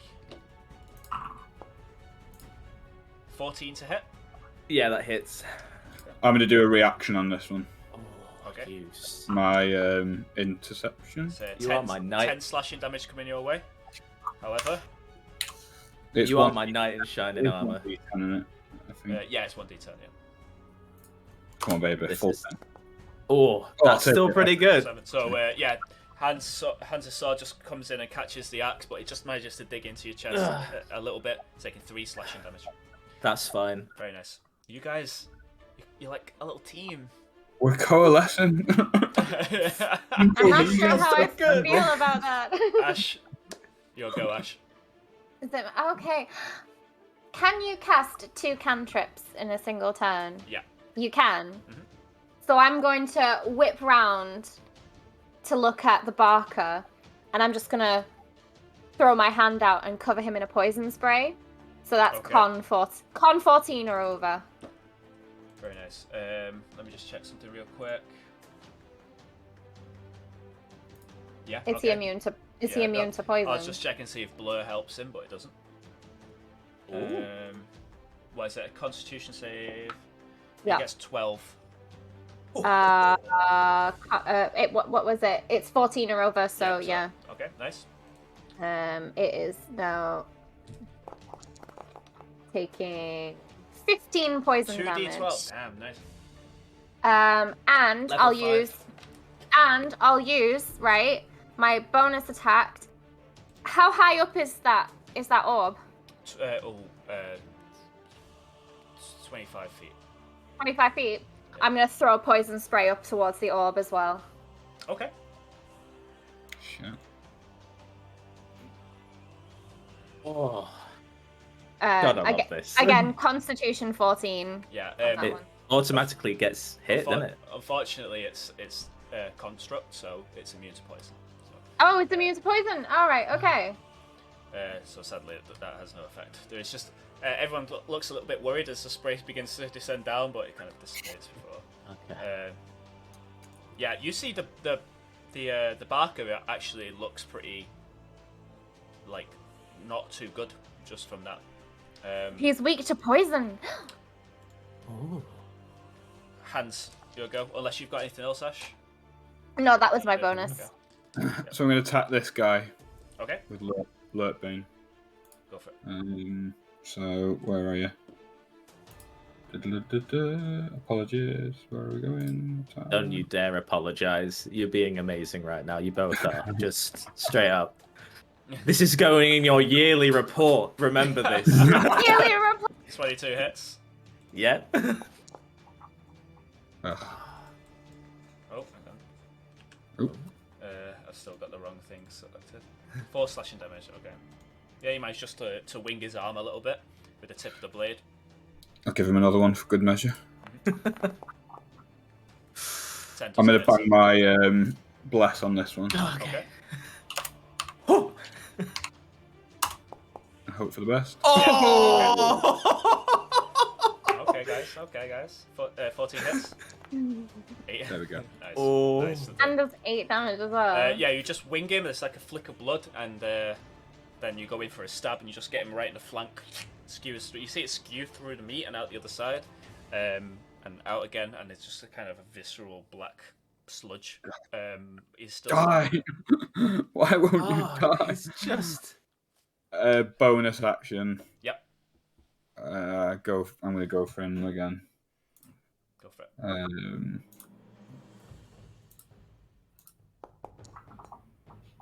Yeah. Oh. 18. Okay. Nice. That hits, 5. 5 damage. Nice.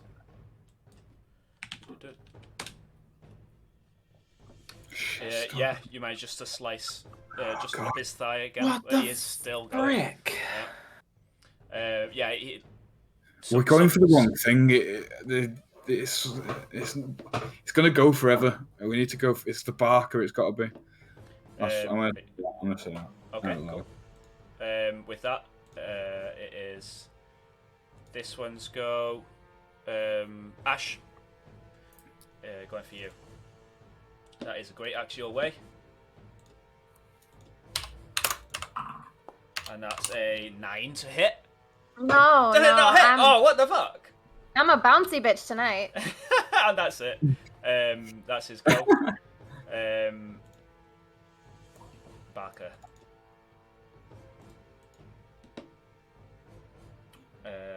He is going to.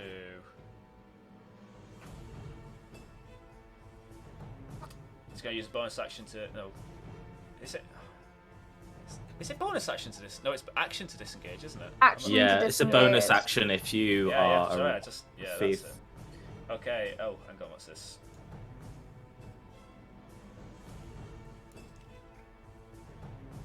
Bastard. Sorry, he's a magic user, so I don't get to play magic using enemies at low level much. Okay, yeah, he's going to take the hit. He's going to walk away, getting a attack of opportunity from you, Ash. Mm-hmm. As he heads over here. Okay. Just a regular old attack, yeah? Yeah. And you can see as he walks away, both his hands burst into flame, and the flame begins to spread up his arms. So that is 14 to hit. Does 14 hit? It does hit. Okay. What's that? Normal damage. 8 damage. Nice. Very nice. Yeah, you kind of slice up his back. As you do, you see kind of like flickering embers in the wound. Damage, yeah. He turns around kind of on the spot, brings his hands together, and you see a large flaming ball. And he throws a fireball. Shit. Your direction. So that fireball is going to. It's a 20 foot sphere.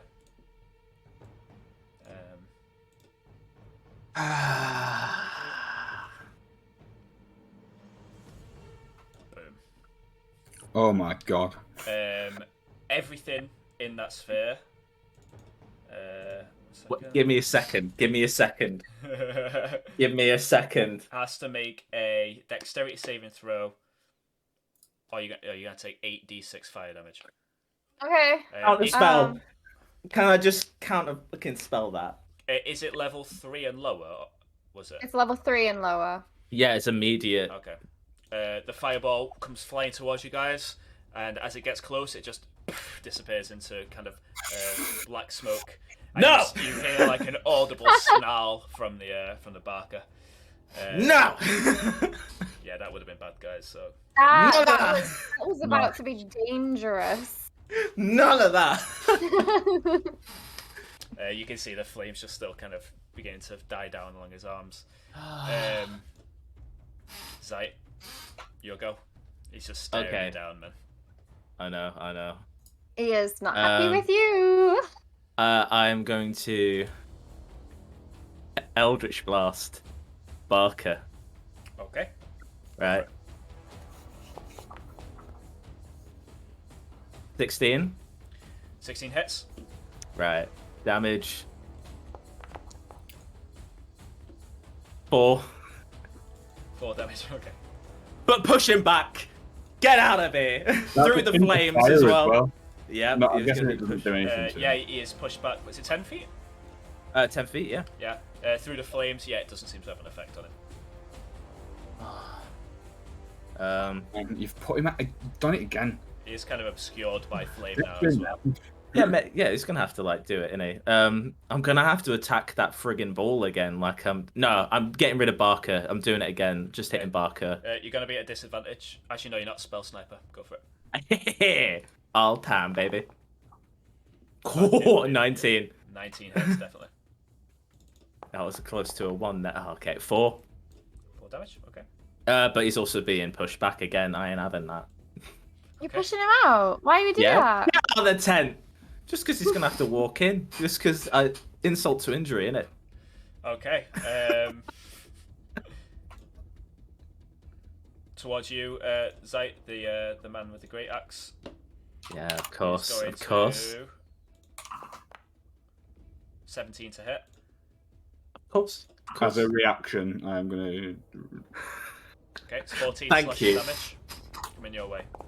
Reduced to 7. Nice. Again, a clash of blades, but just not quite acting fast enough. There's a lot going on. That is his turn. Ash, you're up again. Oh, actually, from the east, The other one. you see 4 more soldiers show up. Nice. So, all of instruments. Yay! Keep playing, boys. Actually, as that happens, Hans, you notice the shimmering kind of specks of light, those kind of rainbow specks, just fade. That's it. That's an opportunity. Get him down here. How do we get him down here? Is it an opportunity? Is it actually an opportunity? Well, we've got him. He's we can get him. Are you ready for it? Are you ready for it? Is it my turn? It is. It is. Fucking moonbeam, motherfucker. Moonbeam, motherfucker, moonbeam. Yeah. I am going to cast it at 3rd level as well. Bitch. Constitution 14 saving throw. Please don't miss. 14 saving throw. I guess 12. Ah. Yeah. Okay, guys. Okay. Bringing it on. Oh, 22 damage. 22. Radiant damage. Radiant damage. Radiant damage. Let me check. It's just normal. Yeah, 22 damage. Normal. Oh, Normal 22 still good. radiant. Still good. Nice. Yeah. A moonbeam just carves a hole in the tent. As the night sky is just suddenly visible, and the white beam just shoots down onto him. You can see it's just kind of looking up. He is going to roll initiative. Oh, he's joining the fight. God. So that would be.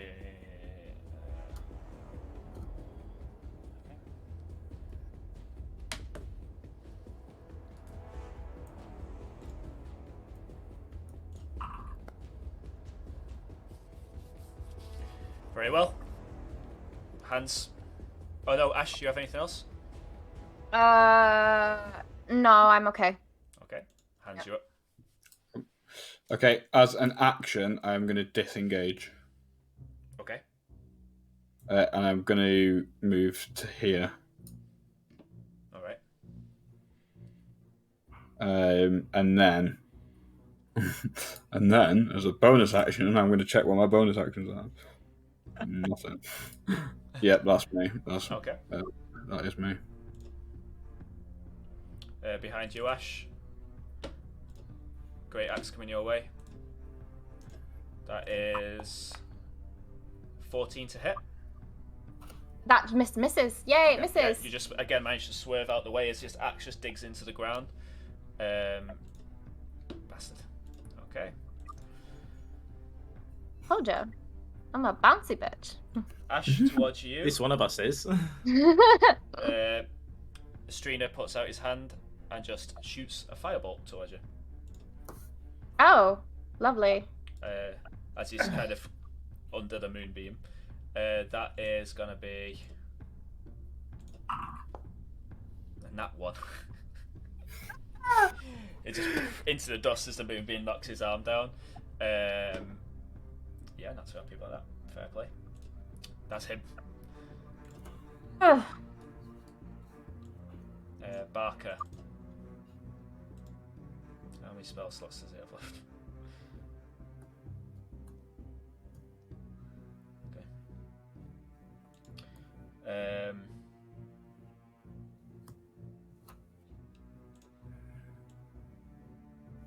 I actually didn't do a constitution. I'm going to do a Constitution saving throw for his blur from when he got hit.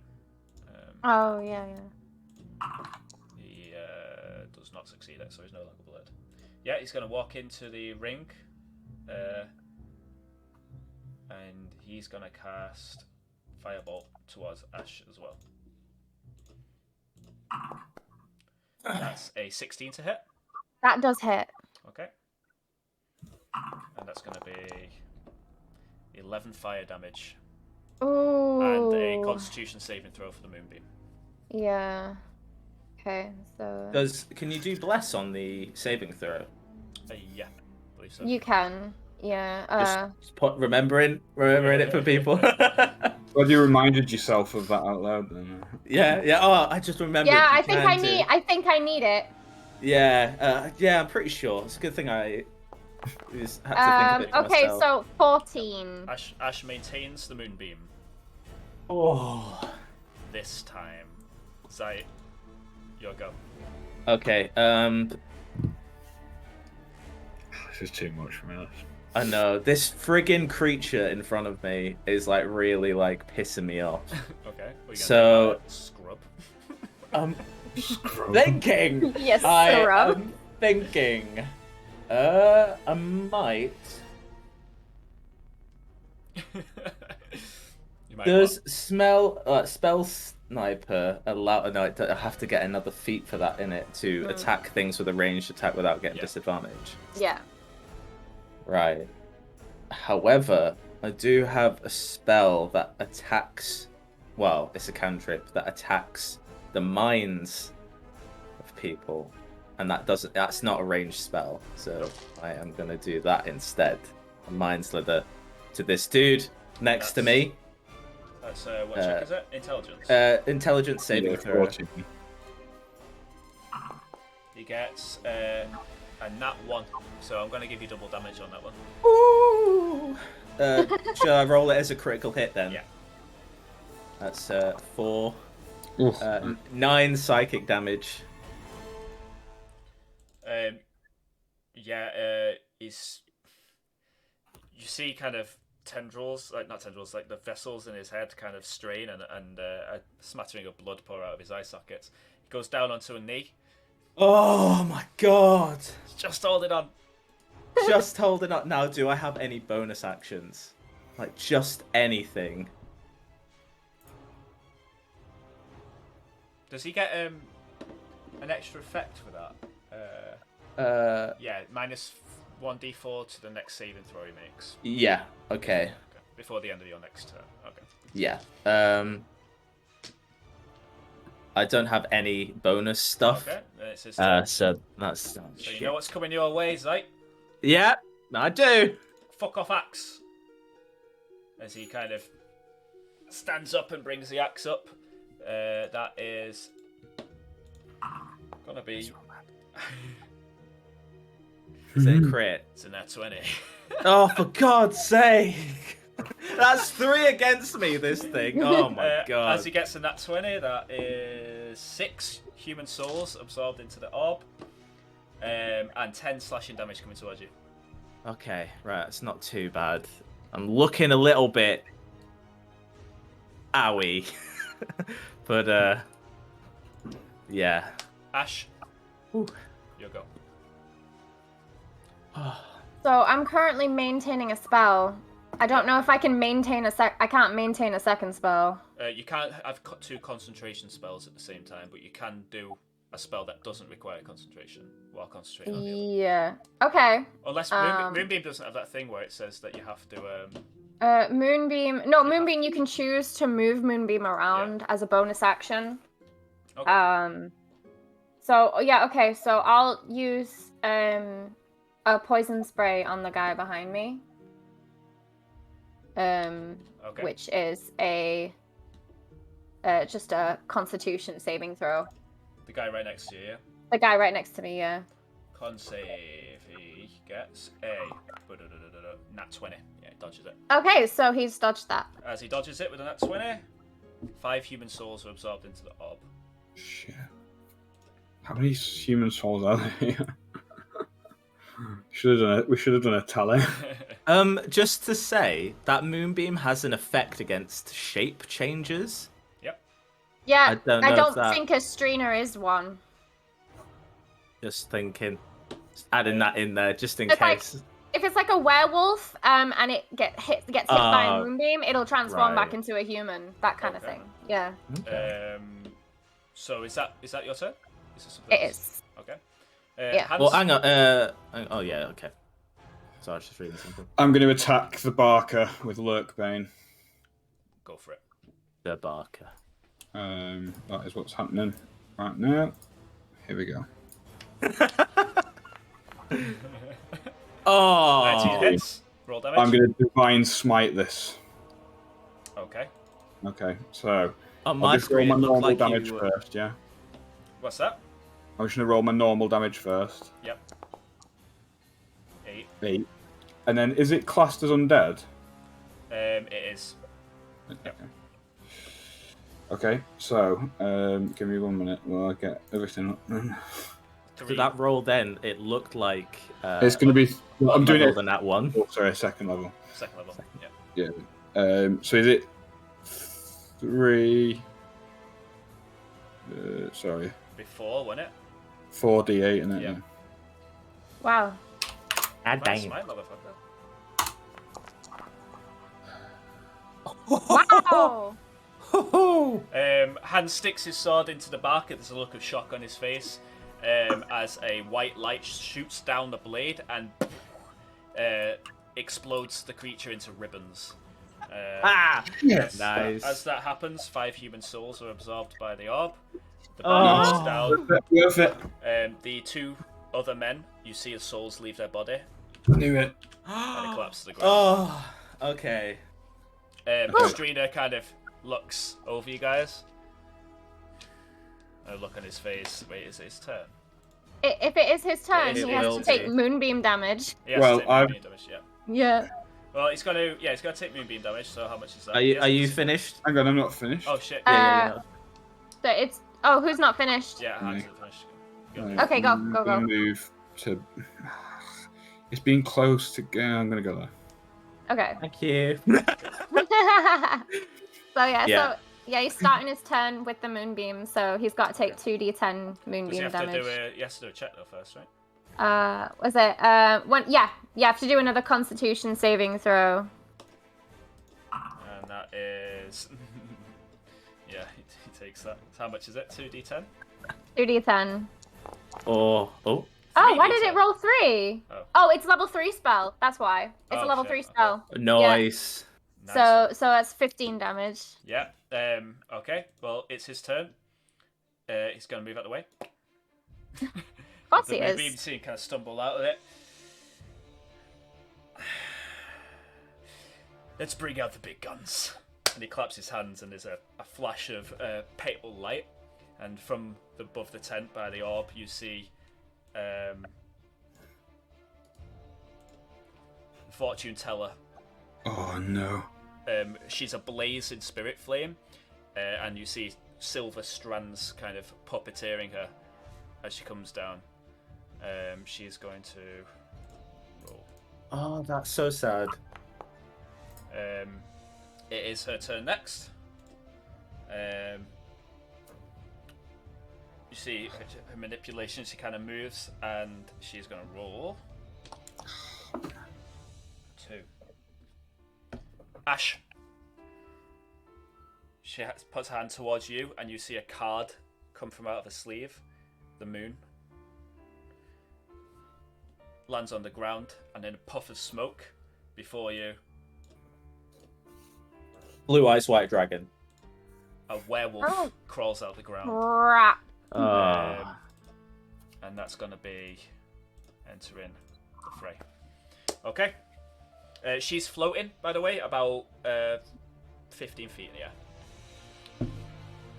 Okay. That is her turn. Zai, you're up. Oh, okay. Oh, as that happens, sorry, because it's cool. 3 human souls are absorbed into the orb. Because it was cool. Because it was cool. Yeah. Okay. I'm gonna move here. Okay.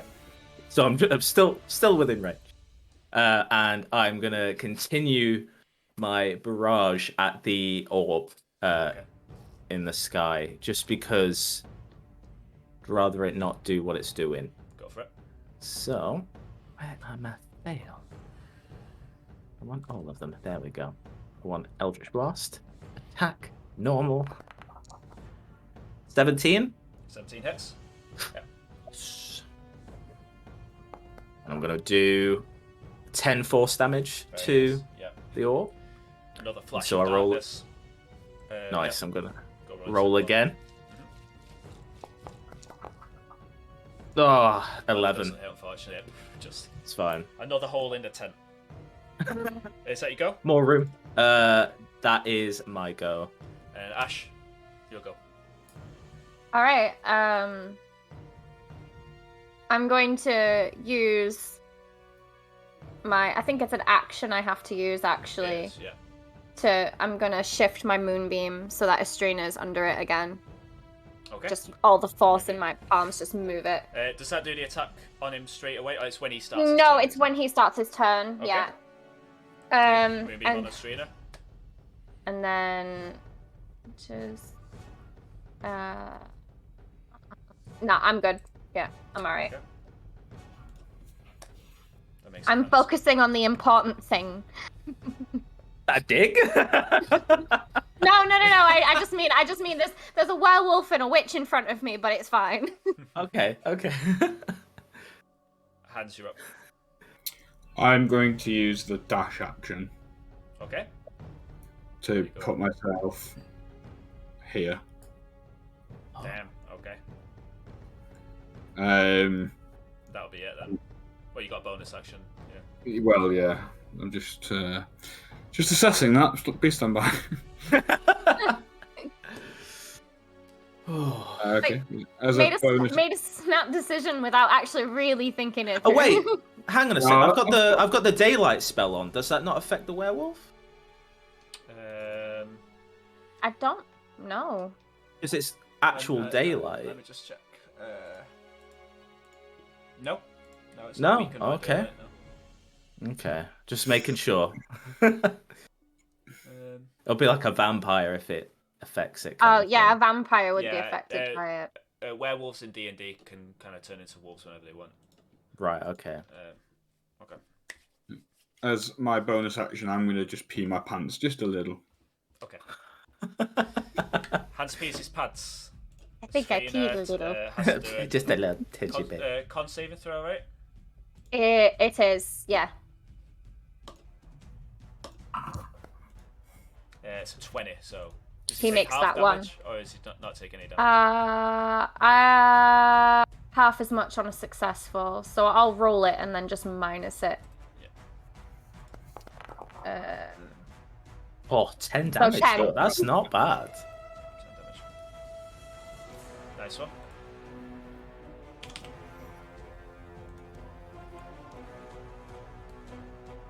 It's his go, yep, so he is going to sidestep the moonbeam.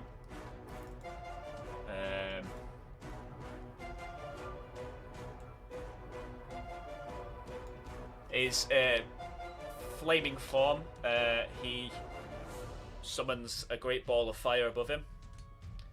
The end of his finger Love that. slams it down towards Zai and Ash.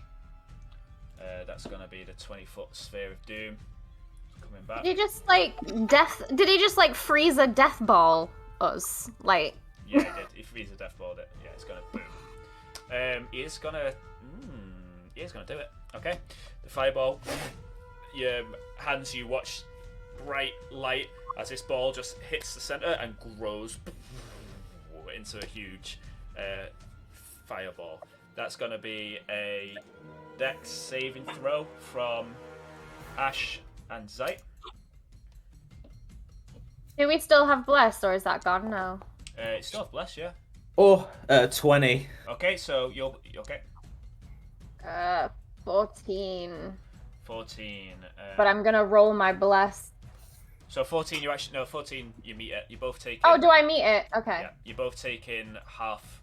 So 4d6 fire damage. Fucking hell. So let me just. Still What is not it? great, Slash is it? R. No, it's not. Yeah, Fire- Slash R. Slash R, yeah. Fireball is a terrifying spell. Okay. You guys both take 19 fire damage. I'm down. Okay, so that goes down. As the fireball dissipates, Hans, you see face down, smolder in sight. I need to make a Constitution saving throw as well. Yeah, you do. Yeah. Yeah. Oh, and you'll need to beat 19. And I can't use bless again. Oh no, wait, I can. I didn't use it. You didn't use it, yeah. Yeah. Don't fail me now. Oh, that spell is over. The Ringmaster's plan comes to fruition as the moonbeam disappears. Hans, you hear a chuckle from beneath the immolated man's facade. Okay, guys. Werewolf time. Pouncing towards you, Ash.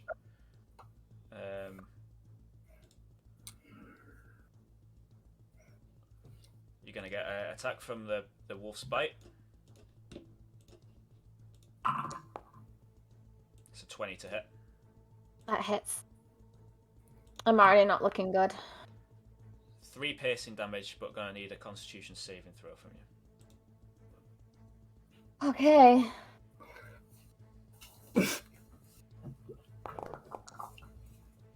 Ten. Okay. And then the claws come. It's a 22 to hit. That hits as well. 5 slashing damage. And I am knocked out. Ash is down. Okay, boys. Brown pants time. The teller.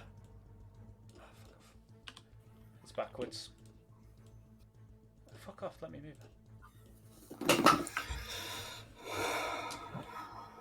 Hans, she points towards you.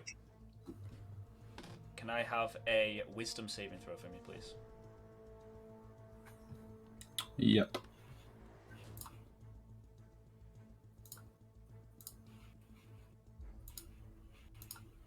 I'm going to roll bless on it if I need to. I'm going to go with it though. 18. Okay. See a card come out of the hanged man, but it just fizzles into nothing. Shit. Zite? I need your first death saving throw. Oh, okay, I'm pretty sure I can roll that within this. I think.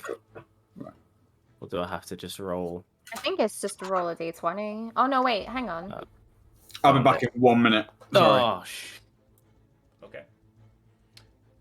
Zite How takes did you one do death that save. then? Underneath, spell book, there's like resources and all that. Underneath that is then death saves, and you can click on that. Spellbook. Yeah. So it'll be in attributes, but it's underneath the actual spellbook text, and then underneath resources, kind of thing, where you can see like size, sense, languages, damage immunities, and stuff like that. Oh, right, in attributes. Oh, yeah. Yeah. There we Sorry. Death saving throw from you, Ash. Go. Oh, okay.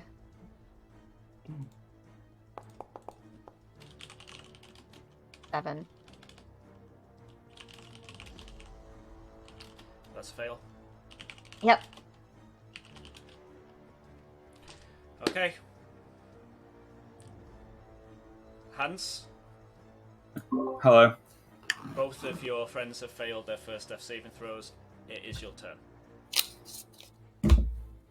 I'm going to attack Ustrina Okay. with Lurkbane. Okay, here we go.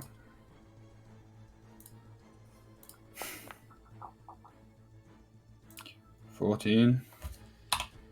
14 hits. I'm going to put Divine Smite on it. Okay. So I'm going to roll normal damage first. 8. Undead, assuming. You assume correctly. What is it? D10s? No, 8. Yeah. D10. No, 8s, aren't It's D8s, yeah. Yeah. Yes. I'll take that. 25. Fucking yeah. Okay. Okay. Second attack comes in with Alert Bane. Yep.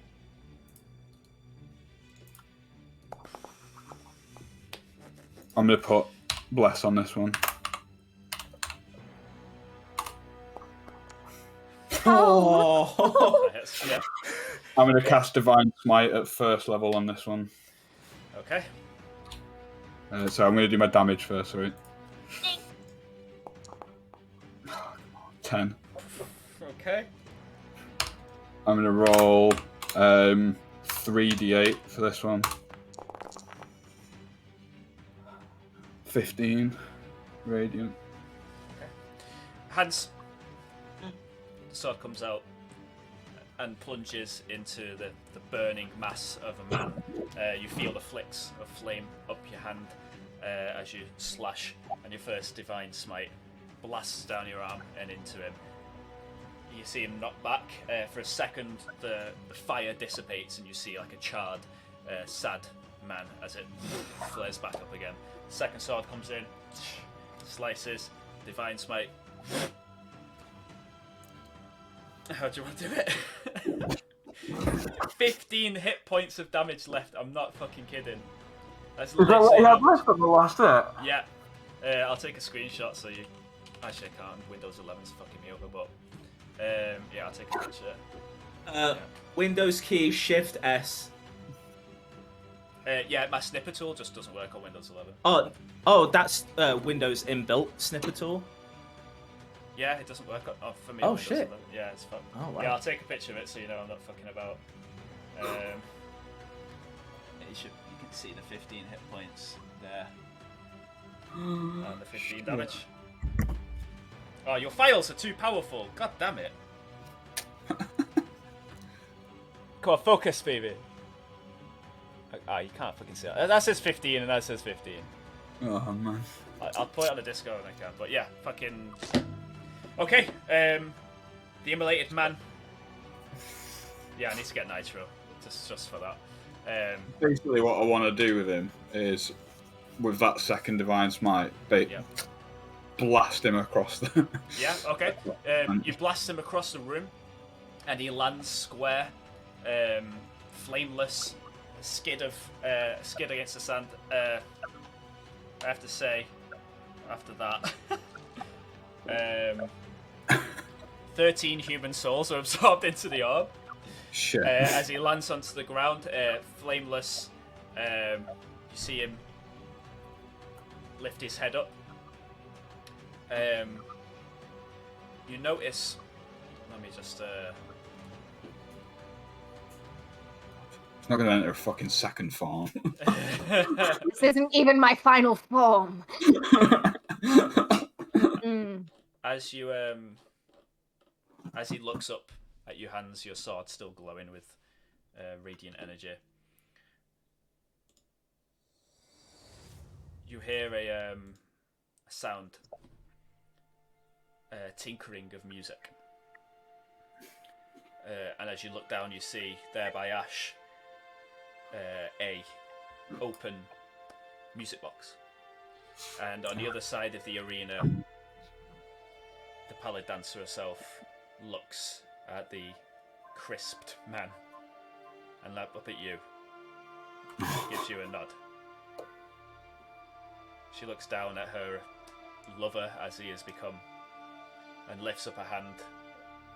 And you see a bright light. And there a doorway begins to open just on the other side of the ring. Looking quite serene at first, it bursts into flame. And a cacophony of black smoke begins to pour forth, and you see a man standing there. wide, fat, with a beard, a big black beard, and a broken crown. As you look upon Lord Castoke as he walks out of the Nine Hells. Shit.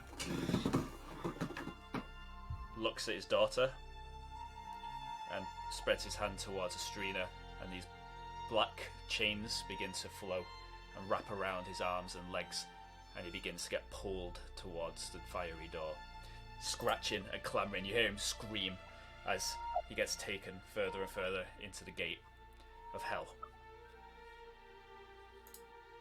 And Lord Castoke, looking at you, heads into the door, and in a puff of black flame, it disappears.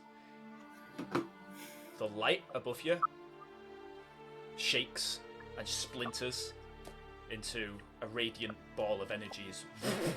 Wisps of light begin to fly around the room, some of them hitting the bodies in the audience, others up and out they go. And as they lift up, the whole tent itself begins to lift, and almost like a jellyfish up into the air. The night sky, the breeze just flows, freezing. Just a few stands left as the tents around you begin to fade and disappear. The werewolf disappears into light until you find yourself left in the ruins of the circle, surrounded by people who are moving and confused as they wake up from a long slumber. Your friends on the floor, down,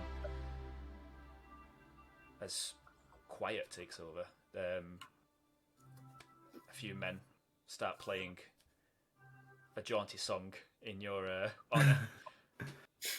As actually, no, they don't, because people are fucking dying, yo. So Yeah. Yeah, I'm gonna jump down and like run to my friends. Yeah, they're both there on the ground. They're both not doing well. You got some healing stuff? I've not, but I'm going to shout to the soldiers to come over, because I'm assuming they will, and I'll have a quick search of Ash as well, just to see if she's got any potions or anything. I don't believe I actually have any potions on me. I'm going to ask the soldiers if they've got anything that could help. They don't, but they do have medicine to stabilize, so they're not conscious, Take but they're not dying. The mist begins to dissipate. That blue aura just fizzles out into nothing, and you can actually see these lights, hundreds of them, floating up into the sky as they begin to drift northwards. It's a Folkweaven. Seemingly. Is the fortune teller, did she disappear with it all? Or... She didn't. She is still there. You can see the spirit flame is gone, and she is kind of down on one knee, staring at the floor. And she looks up at you and smiles. A breath of relief. She stands up, and she's gonna cast a healing word on you two. So, Nice. That's 4 and 5 health. There's a 4. blue light kind of. I'll take the 4. I'll take the 4. Ash can take the 5. Thank you. You didn't have to do that for me. Sorry. Ash, you wake up to the cold. Is the first thing you notice. For a second, like, you fear the worst. But as you open your eyes, you see a multitude of glistening white lights floating in the air as they slowly make their way home.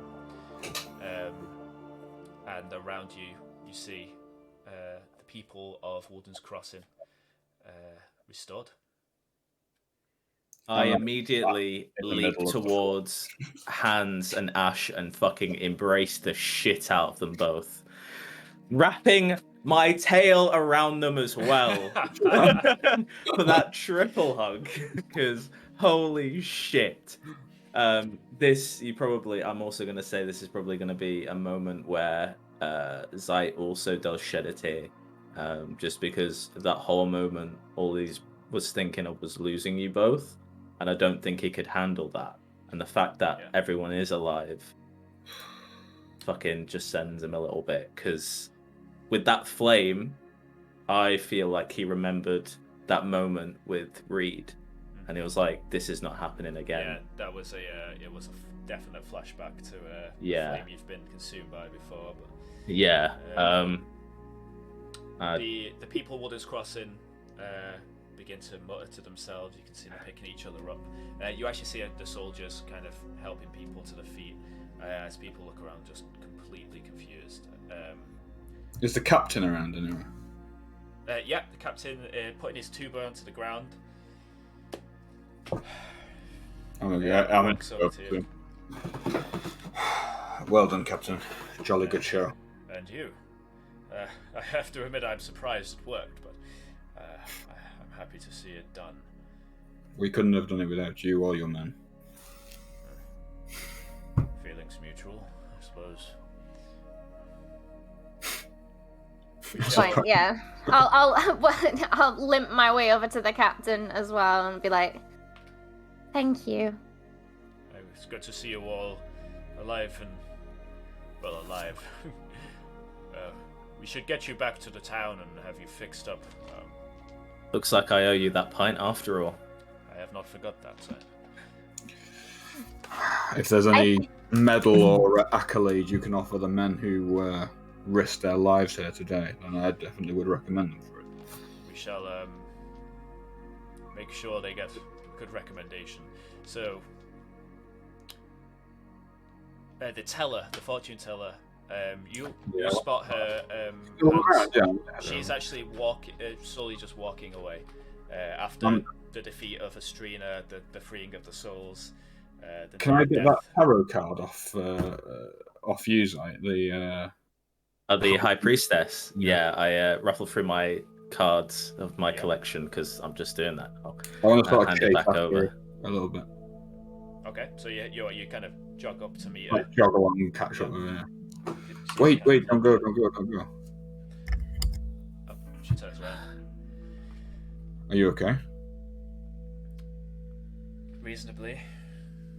I'm sorry for any harm that became of you because of our conversation. I regret it. In the long scheme of things, it's worked out pretty well, I'd say. I just had a question. This card, did this come from you? Yes. Were you trying to tell me something? I was trying to show you there was somebody else that could help you. She came along eventually. She kind of points towards the music box on the floor. Yes, we need to make sure we look after that box. Well, thank you for helping my friends. And again, I'm sorry for any harm that became of you, but like you say, in the grand scheme, we did manage it. Like I said to you beforehand, don't thank me yet.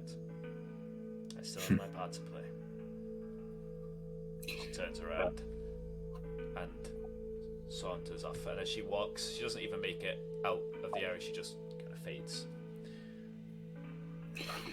I'm gonna go back over and get the music box. The music box on the floor. You can see it's open, it's playing its music. The dancer is dancing. Is Adelaide still here, or has she vanished now? She doesn't seem to be here now. Alright, I'll just gently close it and clutch it to my chest a little bit, and then just pop it in my bag.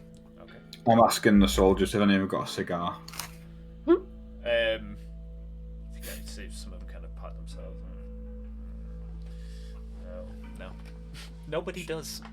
Joke. A small failure at the end of this victory. What kind of soldiers are you?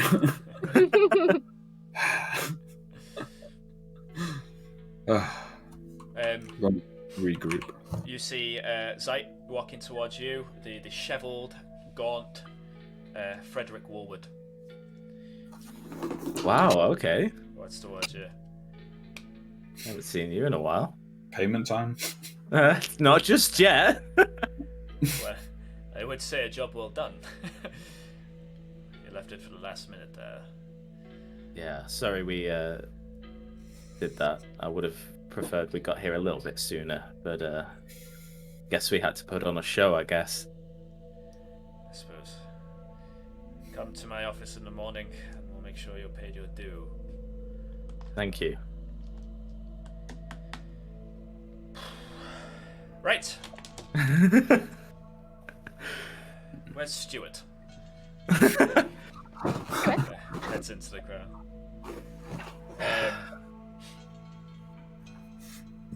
Anything you guys want to do? Basically, the whole town. Some of them are starting to part. They're kind of limping and picking each other up. Can I go around, and if there's like anyone like really wounded, can I go around and like try and administer some cure wounds? And you yeah. go around and do your do. Do my people, the worst you can see are the two men who were forced to fight you guys. Oh god, covered yeah. in burns, and one of them completely flubber-knocked. But you managed to stabilize, and the guy that was fighting Hans survives. Shit. We'll have a good few scars. He had 4 health points left. Oh my god. I'm glad he survived. I felt really awful having to fight them. As you look around the festival, the tents seem to have kind of withered and dissolved away, leaving a few things. There's a couple of those lampposts still around. There's the stands, a couple of barrels now empty and not filled with apples. But yeah, this now looks like a dilapidated fairground at this point. Is there like any posters around of like where it says like Ustrina Macarbe or? You know what? Because I know you want it for your stupid trophy room. Yeah, I do. Yes, there is. There is a nice, pristine, unburnt. Oh, it's laminated. Ooh, that's going right on my wall. Yeah, but it's laminated. Of course. Honestly, congratulations, guys. I shot myself. I'm not gonna lie. I was terrified. Hans, I just round of applause for Hans just MVP, some amazing seriously. work. Honestly, like, I took no damage in that battle. Ash is gonna run up to Hans and go, "You did it!" and just like jump up and like hug him around the neck. You took no damage because you like the other guys were like hitting the spirit orb, so it was like they take priority. But yeah, no. We've been playing this game for about a year, like literally now, this campaign. So, and it's been mostly this arc. Yeah. So, yeah, congratulations on beating the first arc of the campaign. There are obviously a lot of things to tie up, so we'll spend a few sessions tying up loose ends there. But yeah, think about what you want to do going forward. I don't know if you. I think that's pretty much it for today's session. A bit early, but yeah, you guys beat Ustrina Macarbe. The Festival of Flame has been demolished. We might have our extinguished chill session for a while. First one. Oh my god, yeah. More chilled session. Like what, role play, just talking, no ghosts. Yeah, there's been quite a lot of urgency in the last few, hasn't there? Like, yeah. Well, it's been that time frame, man. It's just been.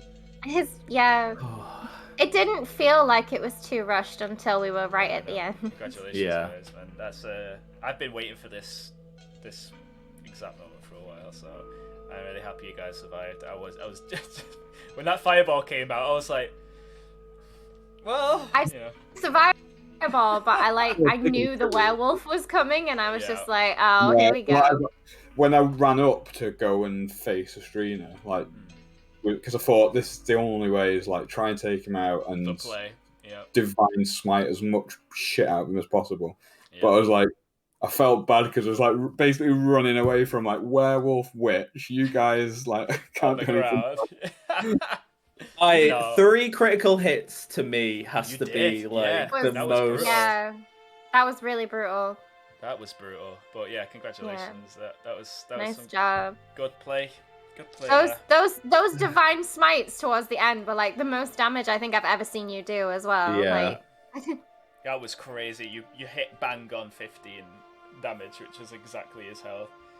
What did it do in total? I did like 25. 30, 55. Yeah, it was crazy. Crazy. Or 63. Yeah. Yeah, that's what I do, mate. It's undead. Nothing on that. Ridiculous. Oh, Ridiculous. congrats. Yeah, that was sick. I'm so happy right now. I'm also happy it's over because we've got so many cool ideas to like throw at you guys in. Like the next. Quest. What's next? Like what's next now? Well, what we're gonna do is we're gonna have a bit of downtime with small hunts for your agency. So small, like this obviously was a year-long quest. The next ones are gonna be little tiny pieces, and you'll be able to see more of the world, and obviously you got all your loose ends. But essentially, whatever you guys want to do, you've got some free reign for a while. So I need to go and get my sword back. you do, Yeah. So we got Hans needs to go see the Oren High Elves. Zyke needs to deal with Year and all of that stuff. Yeah. Ash is wanted for the Druid Moon at some point in the future, in a couple months. Yeah, there's stuff to be done. So, but yeah, you guys have beat the big bad for now. So yeah, well done. We'll call that it for now. Man, yeah. Yeah, it's almost kind of sad. I mean, A little bit. You guys also have the Pallid Dancer if you choose to deal with that. I think we owe her that little bit of like. I also feel like I really owe her music box self to be able to see the other music box Ustrina. Because the Pallid Dancer in the tower has that box. And they're both going in the museum. But at least they get to be together in the museum. Exactly. Just doing them a favour. Yeah. Of course. Okay, we'll call that now. People who are watching, thanks for joining us. Hope you enjoyed it. This was it's the end of a year-long arc, so big moment for us, eh? Yeah. Good job, team. Also, I'm happy to announce that you have all reached level 6. Yay! Yeah. So you guys have fun with that, and we'll pick it up in a couple of weeks for the next, the beginning of the next kind of arc, I suppose. We'll return to Varathea at some point and begin the construction of the Golden Rose building. Yes. Site, I have a session to play with you will. before we reach Varathea. Okay. Just to take a look at Zyte's past and introduce the city to you because you know it obviously more. And then Ash, before we reach the Druid Moon, we'll be doing a one-on-one sesh from your past as well, just to establish Silverborough. So lots of cool stuff coming up. If you liked what you saw and you haven't done so yet, consider following. You can also find us on the YouTube channel, which is linked down below. So there's I think it's like 28 4-hour episodes of this campaign. There's a lot of content. Many. Yeah, there's a lot of content. We started this campaign during lockdown, and we were just recording it for the memories, really, just so we could look back, in the future. But yeah, we'll be streaming more of this in the future. So yeah, thanks for joining, and yeah, thanks for playing, guys. I hope you sleep Thank well you for tonight. DMing. Yeah, thank you. I had the most nervous stomach going into that fight, man, because I really put you up against it. So well done. Right, yeah, we'll call that. Thank you, and bye-bye. Ciao, ciao, ciao. Bye-bye. Well done, guys.